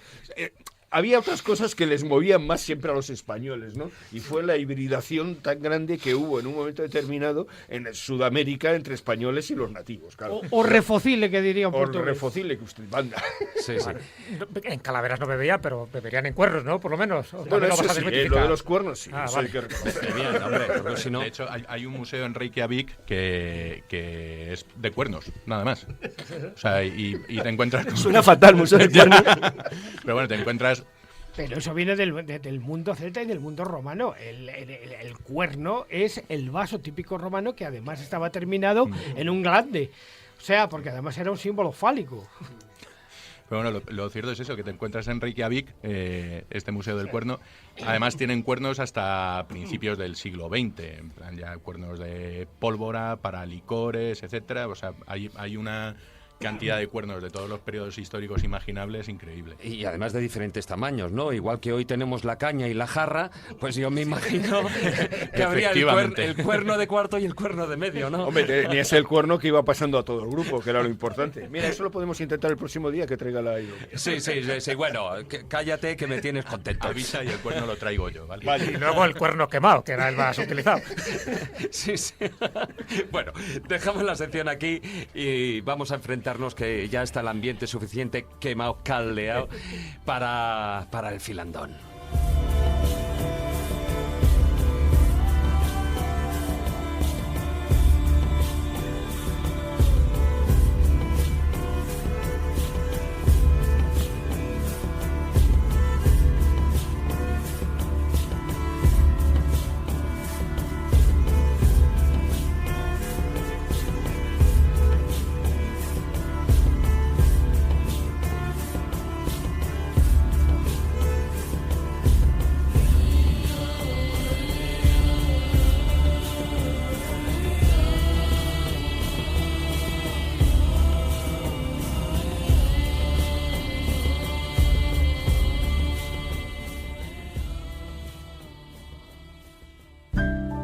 La escóbula de la brújula. Dirige Jesús Callejo. Presenta David Sentinella.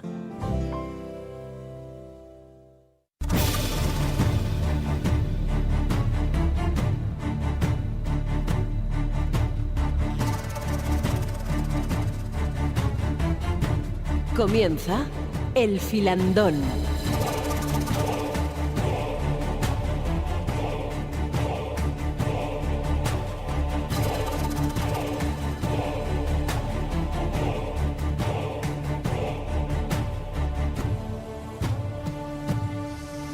Bueno, ves, Manuel, lo que has conseguido ya, como no hay hidromiel, Maese ya se tiene que ir. Ya ha dicho, no hay donuts, pues me voy. Bueno, debo explicar que es que me toca salir de viaje y por las circunstancias de los horarios de los diferentes transportes debo dejaros hoy un poquito antes, ¿eh? Qué tristes nos ponemos. Pero recuerda que donde Juan Ignacio viaja no ha llegado ningún ser humano. Así el último que viene, el primero que se va, anda. Mira qué listos. Me encantaría seguir hablando de vikingos esta noche, pero ya no voy a poder el próximo ratito en este filandón. Así que aquí os dejo, y luego os escucharé vuestras sabias palabras que me ayudarán a comprender mejor. Sí, venga, pues coge el Dracar rápido, que está mal aparcado en la puerta, ¿eh? Y ya voy, que ya me tira. Bueno, hasta luego, maese, un abrazo. Y podríamos empezar este filandón ya después de haber hecho toda esta introducción de las bromas, de desmitificar algunas cosas, ¿no? Por ejemplo, podríamos hablar de ese principio y de ese fin, de esos verdaderos orígenes de lo que podían ser esos pueblos vikingos, que como ya apuntabas, Jesús, no se trataban de una nación como tal, sino de un montón de pequeños reinos, cual taifas, ¿no? Y también esa otra parte, ¿no? Los motivos de esa desaparición. Bueno, yo creo que los motivos de la desaparición del modo vikingo de vida se da por dos circunstancias. Y me gustaría explicar primero lo que entenderíamos como el modo vikingo de vida, ¿vale? Y básicamente, vikingo lo que denota es una actividad. Cuando hablamos de vikingos no estamos hablando de lo que sería la gente que se queda en casa, ¿no? Los vikingos básicamente eran los que ejercían la actividad de la piratería. O sea, cuando estamos hablando de que eran pueblos que cuidaban, practicaban la agricultura, cuidaban a su ganado, contaban historias, etcétera, etcétera, eran sedentarios, por decirlo de una manera, ¿esos no podíamos considerar los vikingos? Efectivamente. De hecho, no es ser vikingo, lo que se dice es ir de vikingo. Ir de vikingo, claro. Efectivamente. Porque, en principio ellos nunca utilizaron la palabra vikingo, ¿no? O sea, eso es a posteriori, ¿no? Y dependiendo en cada zona, fuera Irlanda, fuera Escocia, fuera Inglaterra, al norte de Francia, utilizaban diferentes nombres para referirse a ellos. Efectivamente. Normalmente, como les llamaban, dependiendo del sitio, ¿no? en el que fuesen a atacar, o bien por su denominación geográfica, o suecos o daneses o noruegos, o bien nombres del norte, normandos, o como comentabas tú antes, lordemanos, también, por ejemplo, en el caso de aquí de la península ibérica. De hecho, hay una población leonesa que se llama así. Sí. Efectivamente. Luego hablaremos de ese detalle.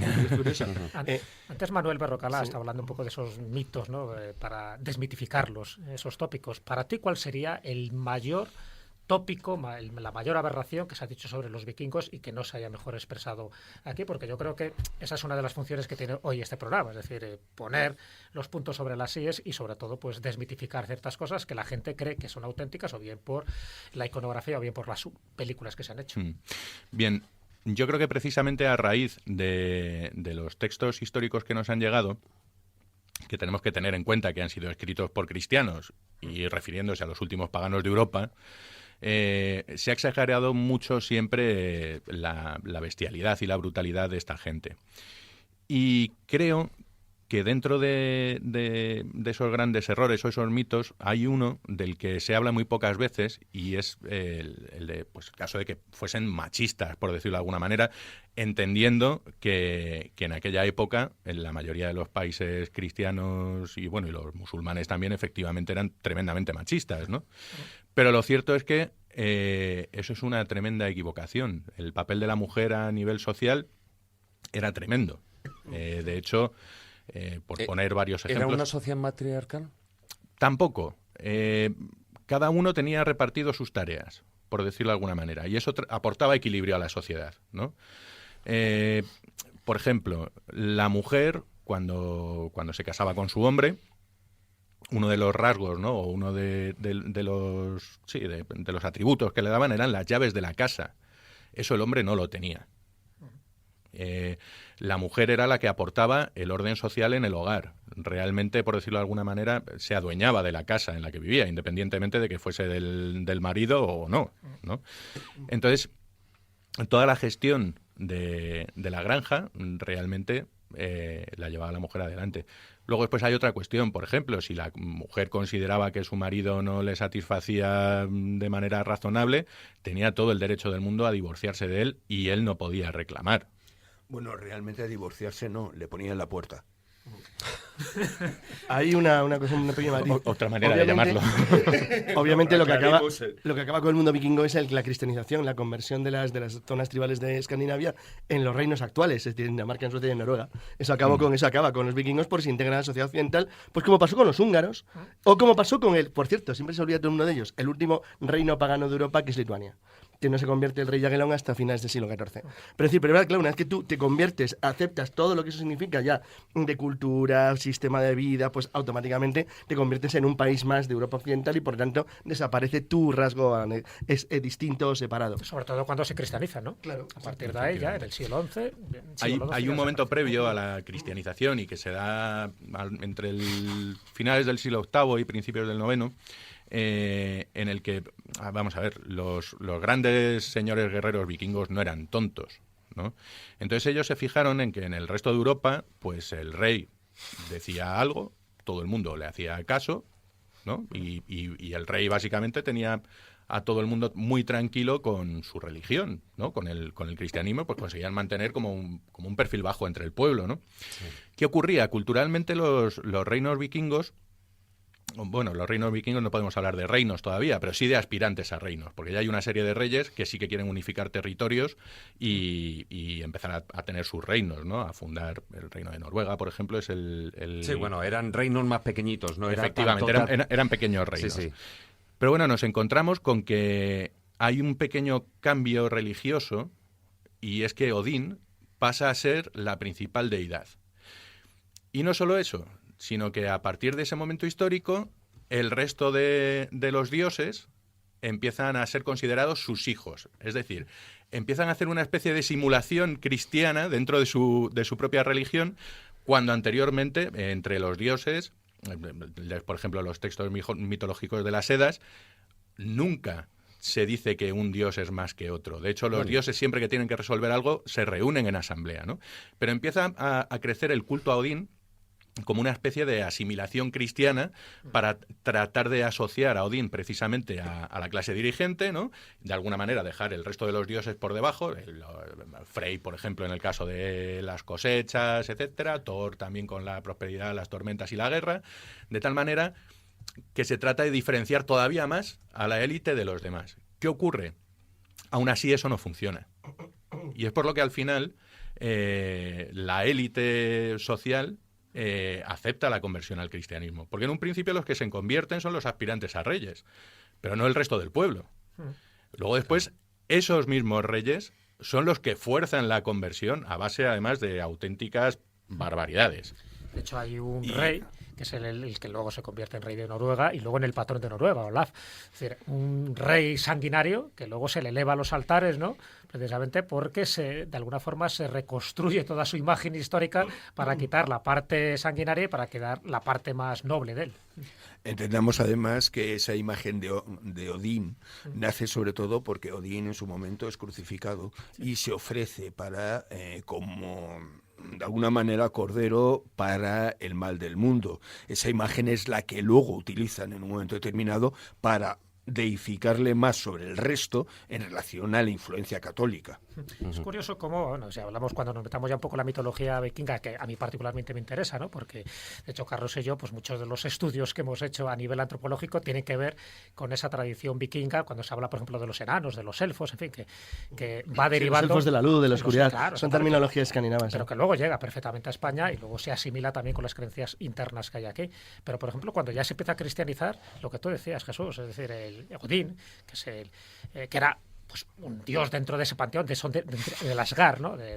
de ese lugar mitológico del mundo vikingo, pero se convierte en el padre de todos los dioses, o sea, ahí no hay discusión. Y luego se hace una especie de trinidad, es decir, se habla de Odín, de Freya y de Thor, ¿no? Como esa trinidad muy asimilable a otros conceptos mitológicos donde tiene que haber un padre, una madre y un hijo, ¿no? Entonces, me gusta un poco cómo va esa asimilación hasta el punto de que no se llega tampoco a crear esa dualidad entre el bien y el mal, por ejemplo, que es lo que se hace en otro tipo de creencias, ¿no? Y sobre todo en la cristiana, la judio-cristiana, sino más bien entre el caos y el orden.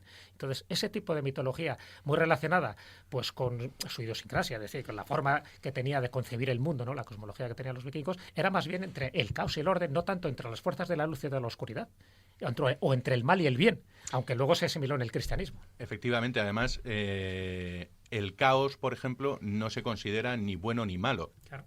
Efectivamente. O sea, es como, por ejemplo, si hablamos del tiburón que le arranca una pierna a un buzo. ¿El tiburón es bueno o es malo? No, el tiburón hace lo que hace el tiburón, que es morder lo que le produce curiosidad, ¿no? Entonces, en el caso de los gigantes de hielo, ¿no? Los Jotun o cualquier otro tipo de entidad mitológica caótica, realmente no, lo único que hace es seguir su naturaleza, nada más. Por eso ahí es muy importante, yo creo que eso es bueno que lo aclares. ¿Qué papel hace aquí Loki? Es decir, ya sabemos un poco lo de Thor, lo de Odín, claro, en fin, lo de los dioses, las diosas, los Asur y todos los demás. Pero Loki, que no es ni siquiera un dios, ¿qué papel pinta en todo esto y que tiene luego que ver con el Ragnarok? Loki lo que es básicamente es un puñetero. Claro. Básicamente, ¿no? Es el sibilino, ¿no? Sí, pero es el que crea ese caos, ¿no? Sí, de forma deliberada. De alguna manera. Él es hijo de una giganta, ¿de acuerdo? Y es medio hermano de Thor. O sea, realmente se considera que Loki es hijo de la giganta y Odín, ¿no? Entonces, por eso es... volvemos al tema, medio hermano. Porque, bueno, pero bueno. Loki lo que juega es un papel, bajo mi punto de vista, muy importante. Y lo que voy a decir a lo mejor a muchos les suena como una barbaridad, pero Loki, para mí, lo que representan son los rasgos puramente humanos. Es decir, Loki no para de meter la pata, pero gracias a cómo mete la pata, consigue los inventos más útiles que los dioses pueden utilizar, ¿no? Y bueno, incluso luego después los seres humanos también. O sea, la red se inventa gracias a Loki. Gracias a Loki nace Sleipnir, el caballo de Odín. O sea, ahí pasan una serie de cosas, ¿no? De las cuales Loki, a través de esa especie de... que en principio tampoco es maldad, es travesura, ¿no? Hombre, se carga al hermano de Baldur, ¿no? O sea que al sí, hermano pero... ciego con un dardo creo que de muérdago. O sea y eso generó la ira de Odín y creo que le tiene una especie de tortura, claro, tipo Sísifo, ¿no? Esa ya es como la última pifia. La última etapa, ¿no? Pero todas las anteriores normalmente es a través de bromas, juegos y tonterías como van ocurriendo las cosas. Realmente tampoco es malo, porque igual que daña, salva muchas veces las situaciones también, aparte de todo, ¿no? Hombre, pero el concepto está en que Loki es capaz de hacer lo que sea, hasta transformarse él mismo y digamos, dañar a quien sea y engañar a quien sea, con tal de conseguir lo que él quiere. Efectivamente, algo muy humano también, por otro lado. Por eso digo que los atributos de Loki los relacionaría mucho más con una humanidad incipiente, vamos a decir, sí, más que realmente con un dios caótico. Lo que sí que me extraña es siendo o teniendo esa parte, digamos, como tú apuntabas, tan humana marcada, como por ejemplo existen comunidades odinistas, ¿no? Digamos de la antigua religión, el culto a Odín, y no existe a Loki, ¿o acaso sí? Como organizaciones, yo sinceramente no conozco ninguna, pero sí he oído individuos a lo mejor sí, por Facebook y tal, que sí que ponen que son seguidores de Loki y tal. Bueno, o sea, de esos que dicen que tanto adoran a Satanás como al diablo, como a Beelzebú, como a Loki, ¿no? Y lo confunden todo. Pero sí. Yo creo que no tiene nada que ver, vamos a ver. No, por supuesto que no, por supuesto que no. Vamos a ver, alucinados existen en todos los sitios, en todas las nuevas creencias y religiones. Bueno, yo no quería ser tan duro. No, yo sí, ya sabes que en ese aspecto soy directo.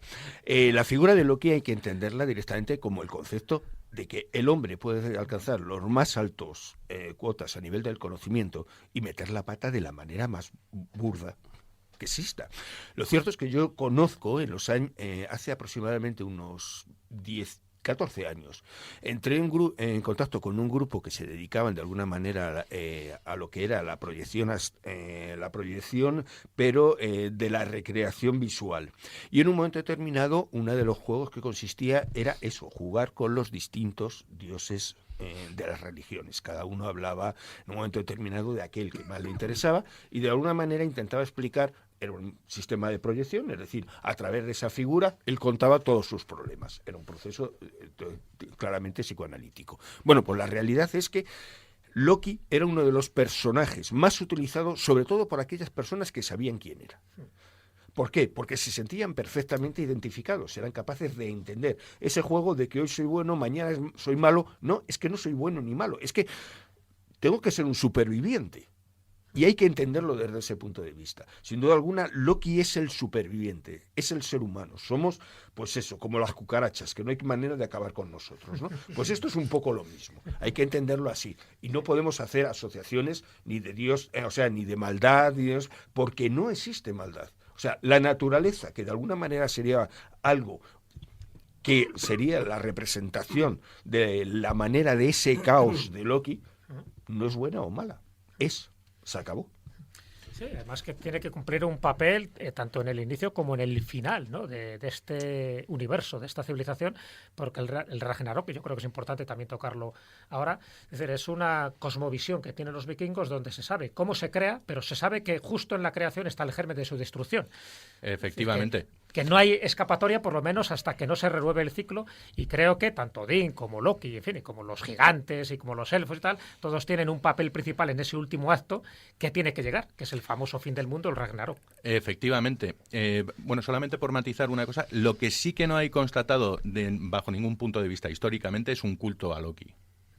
En cambio, sí que lo hay hacia Thor o hacia Odín, pero históricamente no hay nada de ese estilo, ¿no? Sí. En cuanto a lo que dices, pues sí, efectivamente, y creo que es precisamente a través del trato que recibe Loki como precisamente se gesta ese Ragnarok, ese fin del mundo de los dioses, ¿no? Pero lo que también es cierto es que de lo que nos habla el Ragnarok es de que no todo termina ahí.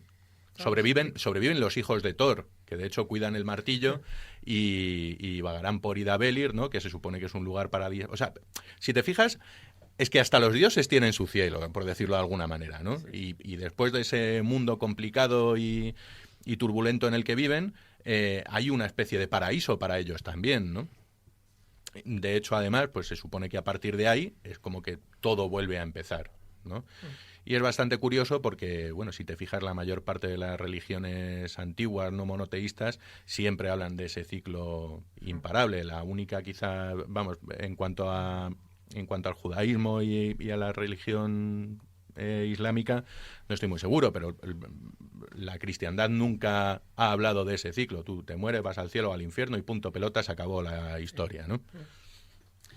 No, es un ciclo interesante porque al final parece que solo quedarían unos dioses, quedarían unos gigantes, unos elfos, unos enanos, es decir, parte de esos 9 mundos, que en el fondo es esa cosmovisión simbolizada en el fresno sagrado, ¿no? En el eje de Brasil. Pero podríamos comparar, digo, porque dentro del cristianismo está lo que es, ya no el Armagedón, pero sí el Apocalipsis, ¿no? En el Apocalipsis en el que quedan unos elegidos. ¿Sería comparable este Ragnarok con ese apocalipsis, en este caso de los dioses? Yo creo que no. No sé tu opinión, ahora veremos la de Jesús. El apocalipsis es una enseñanza cristiana, no tiene nada que ver, y está influido enormemente por la cultura semítica y completamente distinta de los patrones de los panteones indoeuropeos, de los que forma parte el mundo escandinavo, pero el que formaban parte los propios romanos, los griegos o los celtas, porque al fin y al cabo todos venían de una especie de cosmovisión similar que se desarrolló en las estepas de lo que probablemente es Ucrania hace pues unos 5.000 años, más o menos. Son variantes diferentes pero que caminaban en un sentido completamente diferente de las religiones monoteístas semitas, que tienen otra historia. Yo creo que el apocalipsis básicamente es una amenaza bajo el punto de vista de, mira, sois tan tremendamente capullos humanos que esto es lo que os habéis ganado, ¿no? Y ya está. Mientras que el Ragnarok quizá nos está hablando de otra cosa, y es ten cuidado con tus actos porque luego después hay consecuencias. O sea, es decir, mientras el apocalipsis es lo inevitable, y aunque el Ragnarok en principio parezca inevitable, de acuerdo. Me da la sensación de que es más causalidad, ¿no? Causa y efecto que... Entonces, filosóficamente creo que hay una serie de diferencias importantes.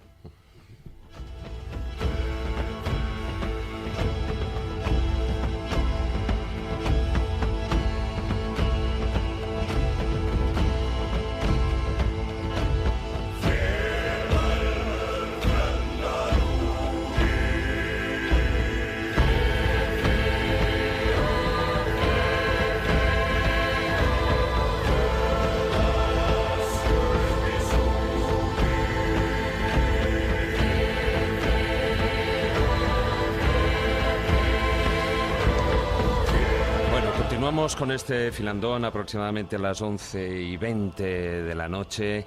Y vamos a hablar, antes en la introducción yo dejaba ahí eso de que incluso habían llegado a América del Norte.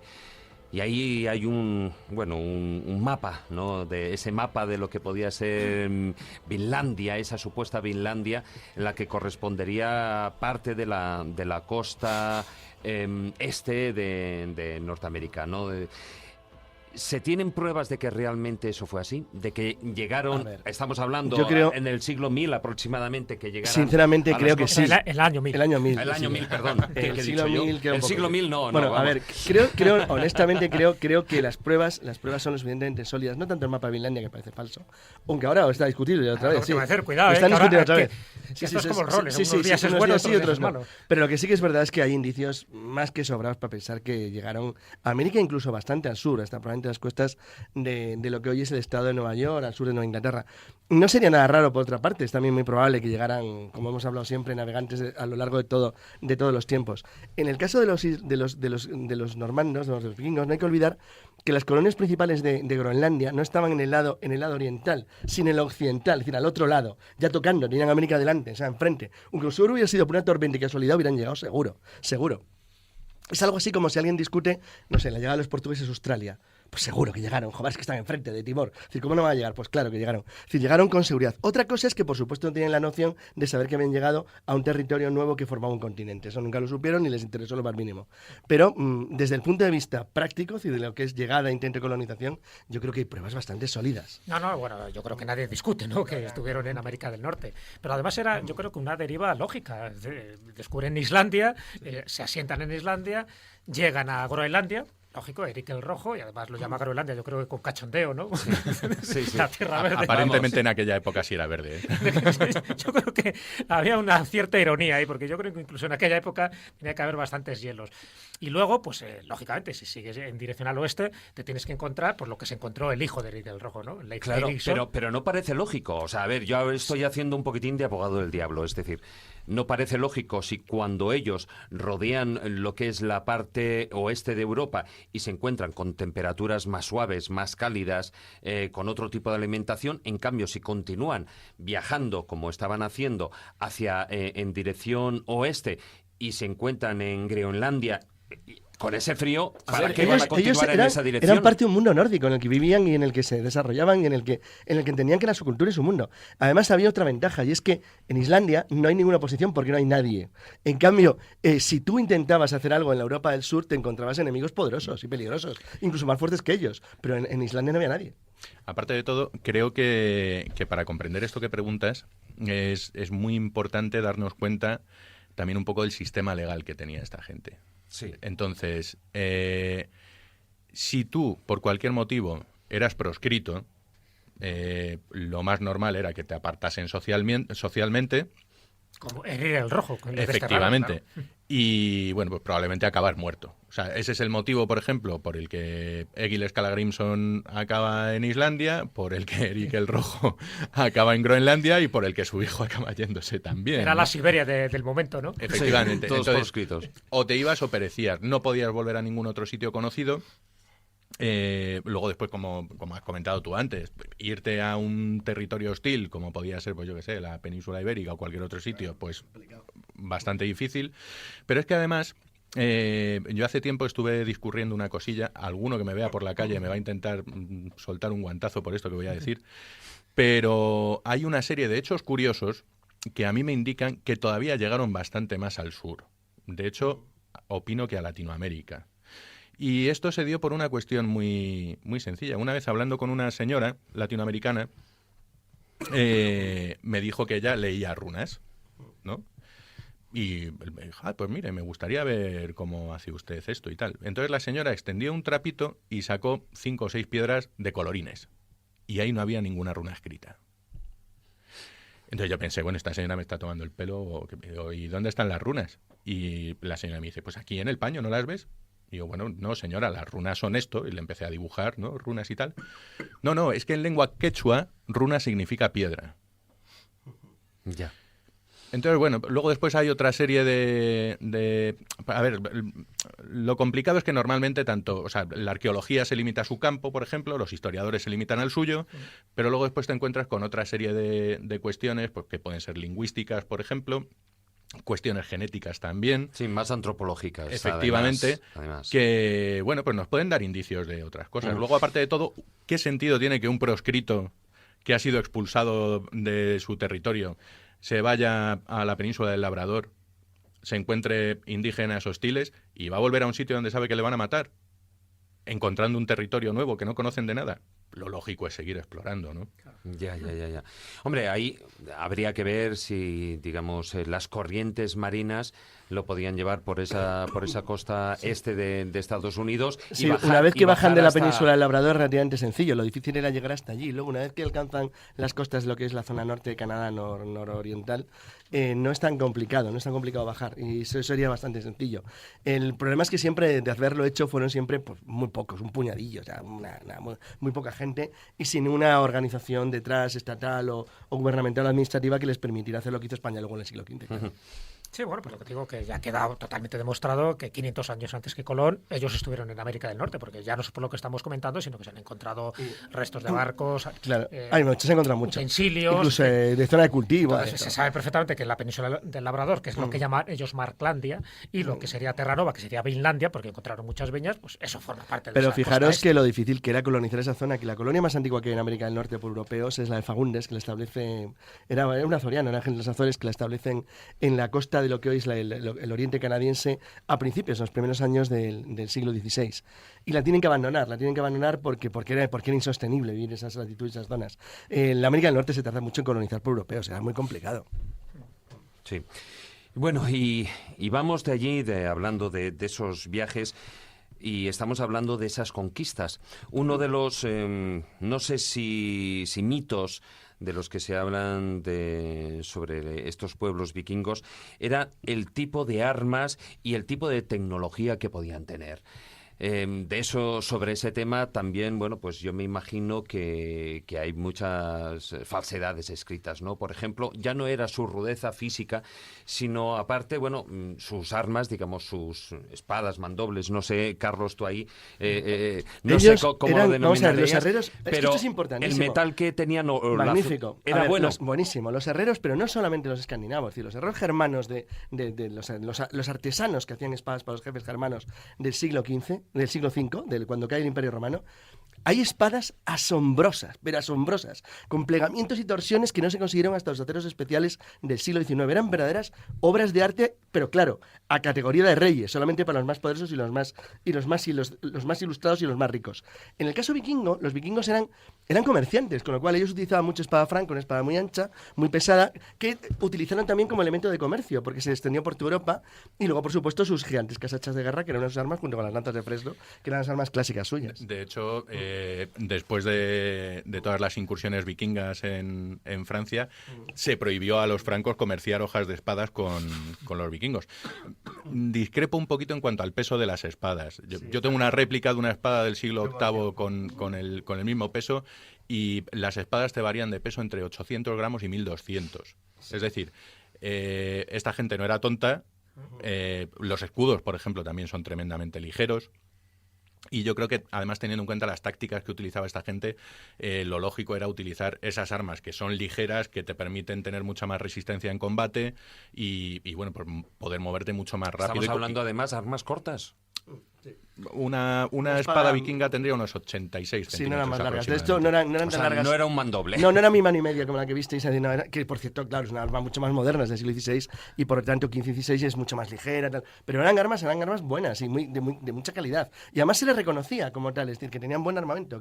O sea, eso significaba mucho dinero, ¿eh? Porque claro, eran zonas donde había hierro abundante. Una cota de malla era una cosa prohibitiva, es decir, que valía una fortuna. Claro, es otra cosa que se olvida en las películas. Es decir, un rey vikingo jamás iría a medio desnudo. Joder, era el rey, no quería que le mataran. Y encima iría cargado de hierro lo máximo que pudiera para protegerse. Exactamente igual que los pobres campesinos o los remeros más cutres, pues no, pues ellos se la jugaban porque no tenían más que lo que tenían. Además, hay que tener en cuenta que a la élite tribal siempre le ha gustado presumir muchísimo, ¿no? De hecho, además, lo que estabas comentando, ¿no? del precio de las cotas de malla y todo esto, por ejemplo, un símil del que se hablaba mucho en el tiempo que estuve viviendo en Escocia era precisamente el precio del armamento.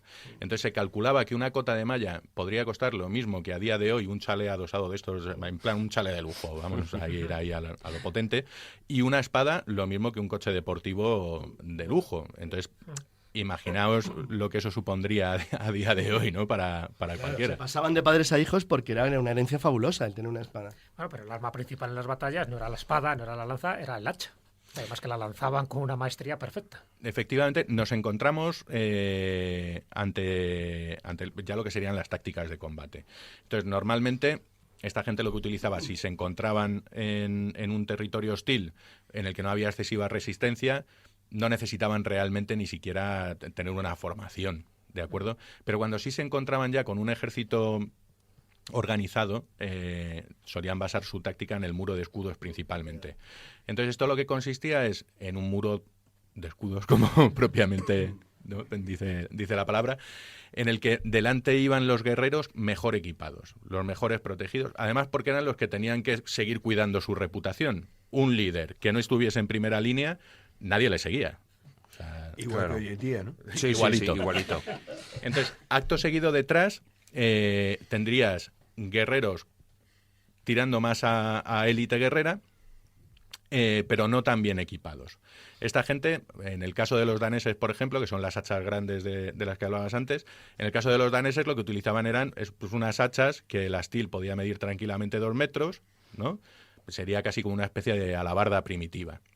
Y luego después ya, en el tercer rango, ¿no? En la tercera fila, estarían los guerreros menos adinerados, que probablemente la única defensa que tendrían sería un escudo y poco más, a lo mejor un justillo de cuero o alguna cosa así, y que básicamente ya lo que llevaban eran armas más largas, las lanzas, ¿no? Entonces la idea era chocar contra el enemigo, el que estaba en primera línea tratar de matar a los enemigos más cercanos y los que estaban en la segunda y en la tercera línea tratar de entorpecer el máximo posible al que estaba en la primera del equipo ¿Y la figura contrario. del berserker, esa figura tan mítica? Bueno, el berserker se ha oído de todos. Primeros, ¿no? El tarao, vamos. Bueno, eso de tarao hay que ponerlo en duda. Bueno, le salía espuma por la boca, ¿no? Se ha oído de todo. Se ha oído de todo. Lo que sí es cierto es que debían ser temibles. Yo, de hecho, no me gustaría nada encontrarme con uno de esos, ¿no? Pero bueno, lo cierto es que los berserker, para quien no haya oído nunca esta palabra, pues eran guerreros consagrados a Odín, ¿no? Su objetivo, básicamente, la vida del berserker era muy corta. Su objetivo, básicamente, era morir en combate para poder acceder a Valhalla. Estos guerreros combatían en trance. Lo que no se sabe muy bien todavía es cómo alcanzaban ese trance. Hay gente que dice que simplemente, pues efectivamente, eran enfermos mentales. Hay quien dice que ingerían tipos de setas diferentes para alcanzar ese estado. Sí. Hay gente que ha dicho que eran epilépticos, pero yo no me imagino a un tío con un ataque de epilepsia. Vamos, tirar eso echando espumarajos, sí, ¿no? Pero bueno, en ese aspecto la utilización de drogas es muy clara cada vez más y se asocia sobre todo los conceptos más claros. Es lógico de todas las culturas de tradición, ¿eh? Sí, vamos a ver, el consumo de drogas es una cosa que... Bueno, es que no son drogas, son plantas sagradas. Vale, empezamos por ahí. Las plantas sagradas pasan a ser drogas a partir de la Segunda Guerra Mundial. Claro, es que cuando pierden su porqué. No, cuando realmente Estados Unidos, por una razón clara, tiene que potenciar el consumo del algodón por encima del cáñamo y prohíbe la utilización de cáñamo, es decir, de la marihuana, como una razón de tipo claramente económica, y a partir de ahí empezamos a tener un problema de drogas que en ningún momento se hubiera producido antes. El consumo de las plantas sagradas en este grupo de personas, estamos hablando de personas que se ofrecían directamente a Odín y que para ello parece ser que era el consumo de la manita muscárida. Sí. La manita es un hongo, una seta característica de toda Europa. Tiene la característica de que en zonas muy bajas es muy venenosa, pero en zonas altas es muy alucinógena. Entonces la característica principal era que el chamán o el sacerdote, o como queramos decir, de esta gente, tenía la característica de que creaba una droga especial, una bebida especial, realizada con su propia orina. Es decir, por una razón muy sencilla. A nosotros nos parecerá asquerosa. La pero, acidez. Claro, pero hay no. La razón es muy diferente. O sea, el chamán comía la manita muscárida y por la orina lo que salía era el elemento alucinógeno, mientras que todo el elemento de alguna manera nocivo, él lo metabolizaba en su propio organismo y nunca llegaba a este proceso ritual. Entonces, claro, el consumo de esa bebida en la cual llevaba una cantidad alta de orina, era porque llevaba una cantidad alta del elemento alucinógeno. Y eso facilitaba todos los procesos de tipo de visualización y en particular parece ser que estos personajes, los berserker, eran los que se ponían hasta arriba antes del combate.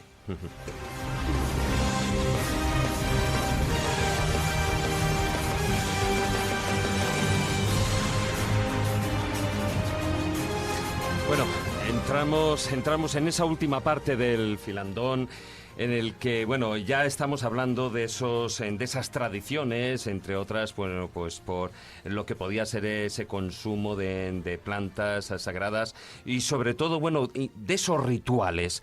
Unos de ellos, por ejemplo, posiblemente los más importantes podían ser los ritos de tránsito, los ritos de transición, ¿no? Ya no solo de la vida a la muerte, sino también de la niñez a la madurez, ¿no? Pero Jesús, se habla de que, bueno, todos los vikingos eran grandes luchadores, etcétera, etcétera, pero tenían miedo a la muerte. Según Asterix, ¿no? Yo personalmente opino que depende de qué lugar en la pirámide social ocupases. Claro, ¿no? No, pero cuando me refiero al miedo a la muerte, no miedo a morir, ni de la forma como pudieran morir, sino el miedo a ese tránsito, el pasar de la vida a la muerte, el ¿qué pensaban? Para ellos era morir en una batalla, era ir al Valhalla. Pero, ¿y en otras circunstancias? Sí, bueno, tenemos lo que se llama la muerte de paja, que es cuando alguien muere de forma natural enfermo en una cama, por ejemplo, ¿no? Se considera que irían a un sitio llamado Hell. Además es muy curioso porque en inglés al infierno se le llama Hell, ¿no? Exacto. Uh-huh. Pero bueno, Hell no tiene absolutamente nada que ver con el infierno. No es un sitio de tortura, por entenderlo así. Es un sitio frío y aburrido. Eso es lo único que tiene Hell. O sea, perdón por la expresión, la gran putada de morir en la cama es que te vas a aburrir por el resto de la eternidad, ¿no? Pero no es un sitio en el que vayas a estar torturado o te vayan a cuidar mal o cualquier historia así. O sea, Hel, además la diosa Hel es la que cuida a esos muertos, ¿no? Pero en ningún caso se entiende como una tortura. Pero eso sí, tremendamente aburrido. Pero ahí hay testimonios, sobre todo ingleses, de la obsesión de los jefes vikingos por morir con la espada en la mano y no... Por supuesto. A ver, si vas a ir a Valhalla, donde cada día es un fiestón alucinante, pues dices, oye, prefiero morir con la espada en la mano. O con las botas puestas. También. Pero efectivamente, además, pero porque... A ver, yo creo que la muerte a día de hoy, en el siglo XXI, somos nosotros los que tenemos un problema bestial con la muerte. Y simplemente pues porque no nos la encontramos muy a menudo cerca, ¿no? Sí, pero aún así, fíjate, es curioso. Recuerdo una de, digamos, cuando fallecía alguien en una familia vikinga, lo que hacían era agujerear la pared de la casa para sacar el féretro, el cadáver, por ese agujero y luego tapiaban de nuevo la pared. ¿Por qué? Porque se suponía que por donde salía el fantasma, el difunto, era por donde tenía que volver. Si era un agujero que lo creaban exclusivamente y luego lo cerraban, con lo cual el difunto, ese fantasma del difunto, no les molestaría de nuevo, o sea, no volvería a casa en vida, ¿no? Con lo cual, ellos sí que tenían, en cierto aspecto, no sé, me da la sensación de que tenían un cierto miedo, no sé si a la muerte, sino a ese estado intermedio que podía haber. Bien, para entender este tipo de acción tenemos que entender un poco más sobre la religión, ¿vale? A día de hoy se ha llegado a la conclusión de que esta gente consideraba que el alma no era una e indivisible, ¿de acuerdo? El alma estaba compuesto por diferentes capas. Una podía ser la que fuese a Valhalla, por ejemplo. Luego después había otra, que es el Fetch, ¿no?, que es lo que iría pasando a través de tu linaje, lo que algunos llamarían reencarnación, ¿no?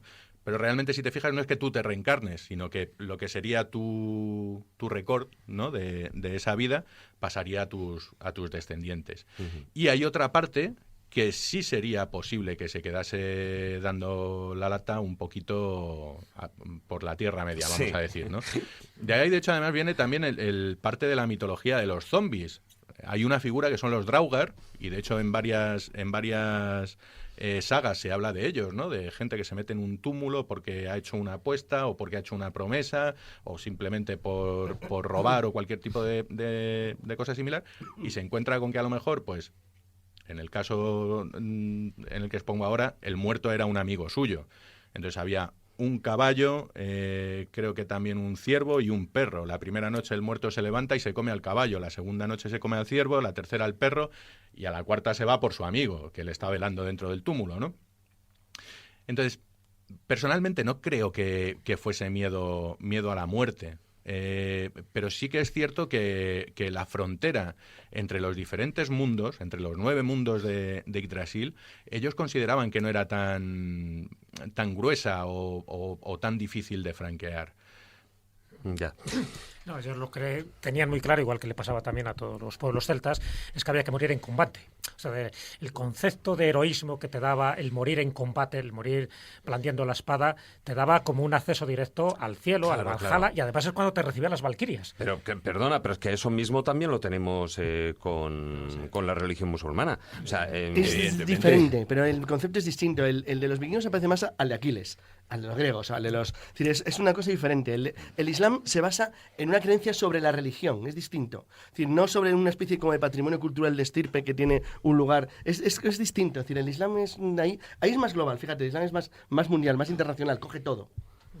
También tenemos que entender una cosa, en todos estos grupos paganos, por llamarlo de alguna forma, tenían muy organizado todo el proceso de despedida. Los rituales de despedida eran muy importantes y muchas veces ese miedo, por decirlo de alguna manera, no era ni al muerto ni a la muerte, sino era a no haber hecho bien los rituales de despedida, porque el otro podía venir del más allá a decir, oye, que lo habéis hecho mal.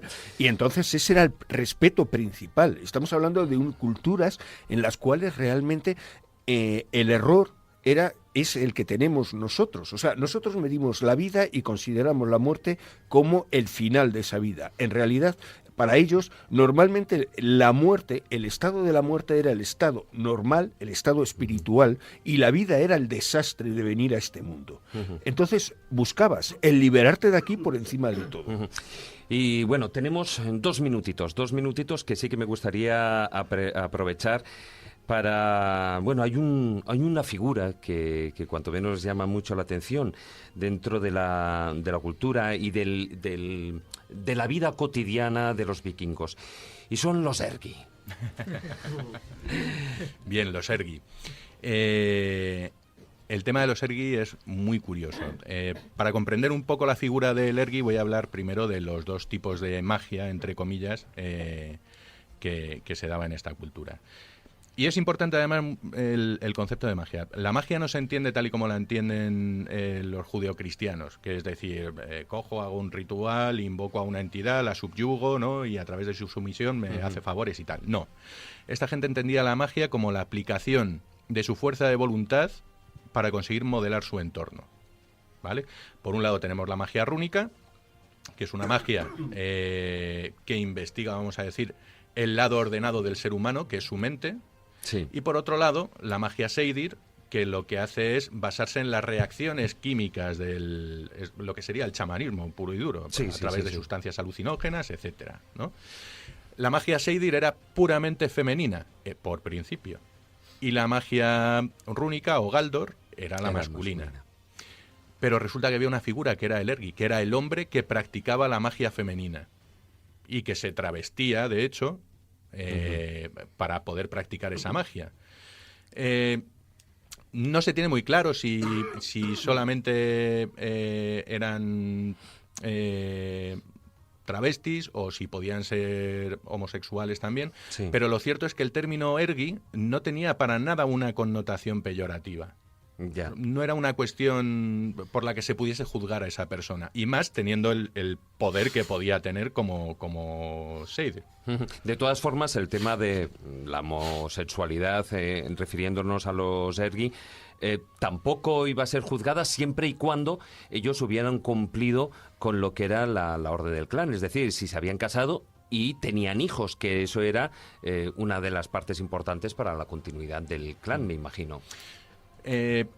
Lo cierto es que como se daba muy pocas veces y normalmente estaban asociados a esa magia ritual, eran personas que por sí solas se marginaban socialmente. Igual que, por ejemplo, el Vitki, ¿no?, que sería el hombre que utiliza las runas, no era una persona que estuviese integrada socialmente. O la Seitkona, por ejemplo, tampoco era una persona que estuviese integrada socialmente. Ya. Bueno, pues vamos a dejar lamentablemente aquí el filandón. Se nos han quedado muchísimas cosas en el tintero. Esto es como cuando hablamos de los godos, ¿no? Pues lo mismo. Anda que no hay material. Sí, no hay. Habrá para una segunda parte, ¿no? Sí. Yo creo que sí. Pero antes de despedirle a mi tocayo, yo creo que tiene un proyecto muy interesante que a lo mejor nos lo resuma en medio minuto, porque creo que vale la pena. Pues sí, básicamente para el fin de semana del 28 y 29 de mayo estamos preparando una actividad cerca de Los Ángeles de San Rafael, en la finca El Berrocal, en la que básicamente... La finca... Que quede claro que no es mi finca. Ya, eso dicen todos. En la que, bueno, pues es una finca de 40 hectáreas y lo que queremos ahí es hacer una experiencia en torno al mundo de la recreación pues bastante ambiciosa. Lo que tenemos previsto es un campamento de la Edad de Hierro bastante grande, luego después un campamento que toque todo el periodo de Roma, desde la República hasta la caída del Imperio, y luego después, desde las invasiones germánicas hasta el siglo XI, otro campamento más, talleres infantiles. Vamos, lo que estamos tratando de organizar es un viaje en el tiempo para todas las familias que se quieran acercar. El evento se llama Open Day 2016. Open Day 2016. ¿Y qué fechas serán? 27 y 28 de mayo. Perdón, 28 y 29 de mayo. 28 y 29 de mayo. De todas formas, eso lo iremos recordando también en la página en Facebook.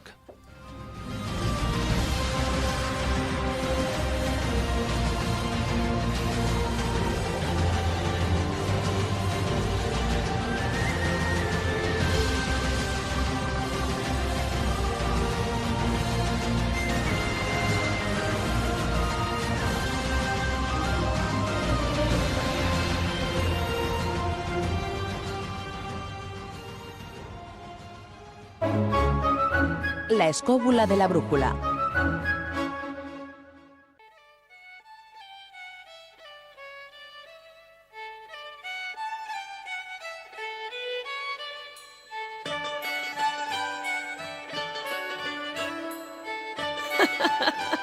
Los cuentos de Callejo.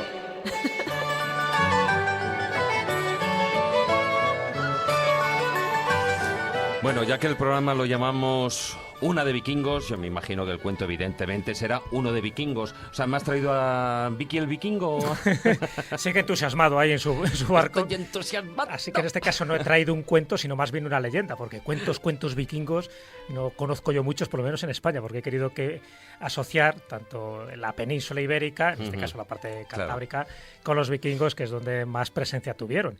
Y hemos hablado de Galicia al principio, pero también se habla de que estuvieron en Asturias. De hecho, dice que en Cudillero tuvieron ahí más que una incursión, sino también tuvieron una relación carnal con las asturianas, y de ahí viene un poco el pisueto. Dice que es una especie como de dialecto que no se parece nada al bable y que tiene parte de castellano y parte de germánico, ¿no? Pero en este caso me voy un poco más allá y me voy a Cantabria, donde también hicieron de las suyas, y en Laredo pues todavía sigue viva la presencia, por lo menos a nivel legendario, de estos vikingos. Bueno, pues vamos a escuchar esa leyenda.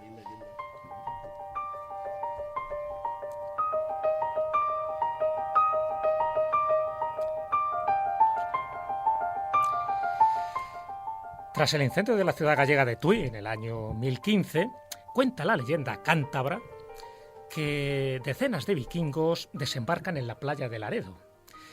Y como la mayoría de los hombres en ese momento y en esa zona estaban en plena campaña contra los musulmanes, pues bueno, lo que quedaban allí eran mujeres y niños. Así que las mujeres tuvieron que darles la bienvenida de la forma que ellas sabían dar la bienvenida.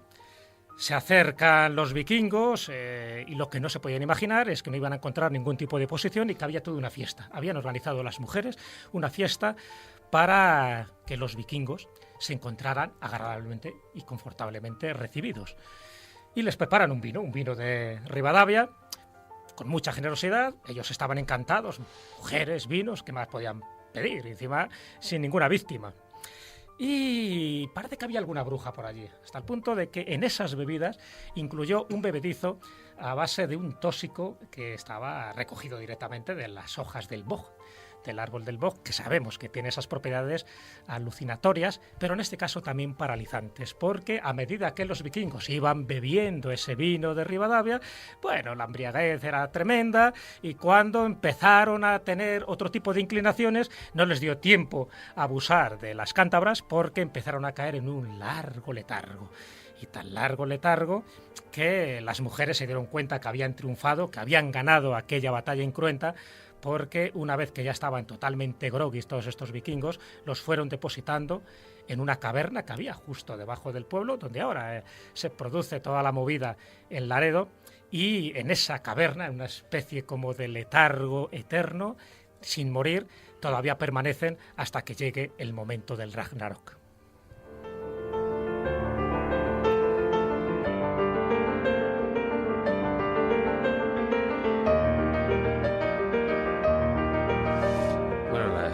Historia, bueno, es bonita. Es bonita, sí, es porque bonita. Como ves, son las mujeres las que toman totalmente la iniciativa, pero tiene unas connotaciones interesantes, ¿no? No hay moraleja, pero sí hay unas reflexiones mías personales. Estamos hablando de Cantabria. Ya allí hubo también otra pequeña invasión en el valle de Liendo, donde tampoco fue cruento, y ya había toda una tradición de que los vikingos no eran tan malos como los pintaban. Pero fijaros, dentro de la mitología cántabra hay un personaje, que es el ojáncano. El ojáncano, las características que tiene es que es un ser gigantesco, brutote, con un solo ojo, que tiene también grandes conocimientos. No solo es el protector de la zona en la que él mora, sino que también es un protector y que va acompañado siempre de 2 cuervos. No sé, ¿os parece, os asemeja algún personaje mitológico? Familiar me suena, sí. Está claro, estamos hablando de Odín. Entonces, qué curioso que a partir de aquel momento del siglo XI sí que hay esa mitología incipiente y que posiblemente el ojáncano, como personaje de la mitología cántabra, estuviera basada en ese Odín dejado allí por las tradiciones y las leyendas de los vikingos, y que ese Odín deja de ser ese dios primigenio, ¿no?, del Asgard, y se convierte en un ser más primitivo, más salvaje, con ese solo ojo, con, curiosamente, pelirrojo, curioso también las descripciones mitológicas que hacen del ojáncano, y que siempre está acompañado de esos 2 cuervos que le informan de todo lo que ocurre en el valle. Lo mismo que dicen de Odín que le informaban estos 2 cuervos. Entonces, bueno, ahí tenéis una variante de que posiblemente la leyenda de Laredo que haya contado solo sea leyenda, pero que luego sí queda constancia en esas mitologías, y quien te dice a ti que algún día no despiertan esos vikingos y al final en el barrio de Copas de Laredo se toman también con sus cuernos unos cuantos copazos de hidromiel. O unas pintas, ¿no? Unas pintas.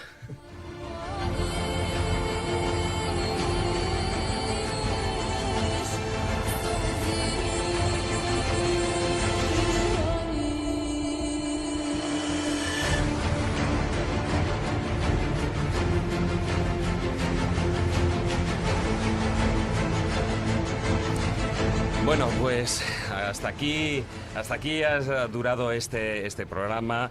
Y antes de despedirnos, bueno, por cierto, que la semana que viene, hoy es viernes, pues el sábado que viene, el sábado día 7, no nos vamos por el tema vikingo, pero sí que nos vamos por el tema de castillos, ¿no? Porque ahí va a haber unas jornadas Misterios del Castillo en la fortaleza de Carchuna, en Granada, organizado por el Grupo Masip y Divulgadores del Misterio, que se va a dar ahí el día 7 de mayo desde las 4 hasta las 10:30 de la noche, en la que, bueno, pues estaremos allí, Carlos Canales, ahí estarás hablando de la realidad, de fantasía. Cuando la realidad imita la fantasía. Y la verdad es que es un lugar, fíjate, dar unas jornadas desde, cuanto menos, desde una fortaleza, desde dentro de un castillo, bueno, pues oye, pocas veces uno tiene esa oportunidad. No lo vamos a pasar bien. Bueno, pues la información la tenéis ahí, y lo que se nos ha escapado es hablar de esos inventos de los vikingos. Dos minutitos. ¿De qué estaríamos hablando? Yo menciono dos de prisa y corriendo, luego seguro que mi tocayo también conocerá alguno, pero por ejemplo el peine. Hemos hablado de que eran muy higiénicos, que utilizaban el jabón, pero es que también utilizaban el peine, y el peine siempre lo llevaban, era un utensilio clásico y se han encontrado yacimientos arqueológicos. O sea, que eran como John Travolta, ¿no? Sí. Bueno, ya además... Ahí el peine en el bolsillo de atrás. Claro, ellos no llevaban bolsillos, pero entonces dentro de su cinturón colgaban las cosas más importantes. Entonces, entre ellos era el peine. Y luego la brújula magnética. Es decir, ellos, las zonas donde se movían, había 6 meses de oscuridad y 6 meses de claridad, entonces se tenían que orientar por algo que no solo fuera las estrellas. Entonces tenía una brújula magnética que se sabe que polarizaba la luz, y entonces sabían perfectamente dónde podía estar el sol o dónde podía estar determinadas estrellas, y a partir de ahí empezaban a navegar. Yo quería destacar que es curioso, para que la gente se dé cuenta, que las poquísimas palabras que han pasado al español, al castellano, de los idiomas nórdicos, no del godo, que no tiene nada que ver, de los idiomas nórdicos, tienen que ver siempre con el mar. Están relacionados directamente con el mar. Y que estoy seguro que, por ejemplo, la mayor parte de los oyentes, seguro que muchos no conocen, que la palabra estribor es una palabra danesa. Es una palabra danesa que significa el costado derecho. Exactamente igual que, por ejemplo, la palabra mackerel, que es como llaman los ingleses a la caballa, macarela, en algunas zonas de España. Son palabras relacionadas con el mar siempre. Bueno, pues sí, querías comentar brevemente. Sí, yo creo que quizá el más importante fue la introducción de la quilla en los barcos. Ah, claro. Y eso... Porque eso fue lo que les permitió realmente llegar a donde llegaron y hacer todo lo que hicieron. Si no hubiese sido por ese pequeño avance, no estaríamos hablando de ellos a día de hoy. Bueno, pues con este último apunte de nuestro invitado, de Jesús Patón, muchísimas gracias por haber estado aquí con nosotros en la Escóbula de la Brújula. Muchísimas gracias a vosotros por invitarme. Muy buenas noches, don Manuel Berrocal.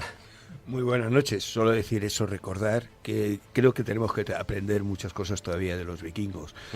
Recordar eso, que Jesús vino a librar al mundo del mal y Thor vino a librar al mundo de los gigantes de hielo. Sí. Yo no he visto ningún gigante de hielo. Muy buenas noches. Ahí queda, ¿eh? Ahí queda. Muy buenas noches, Carlos. Hasta luego. Me recuerda a los chistes de Chuck Norris, lo que ha dicho Manuel. Bueno, Jesús, hasta aquí. Hasta la próxima semana, que nos veremos en la Fica de Berrocal.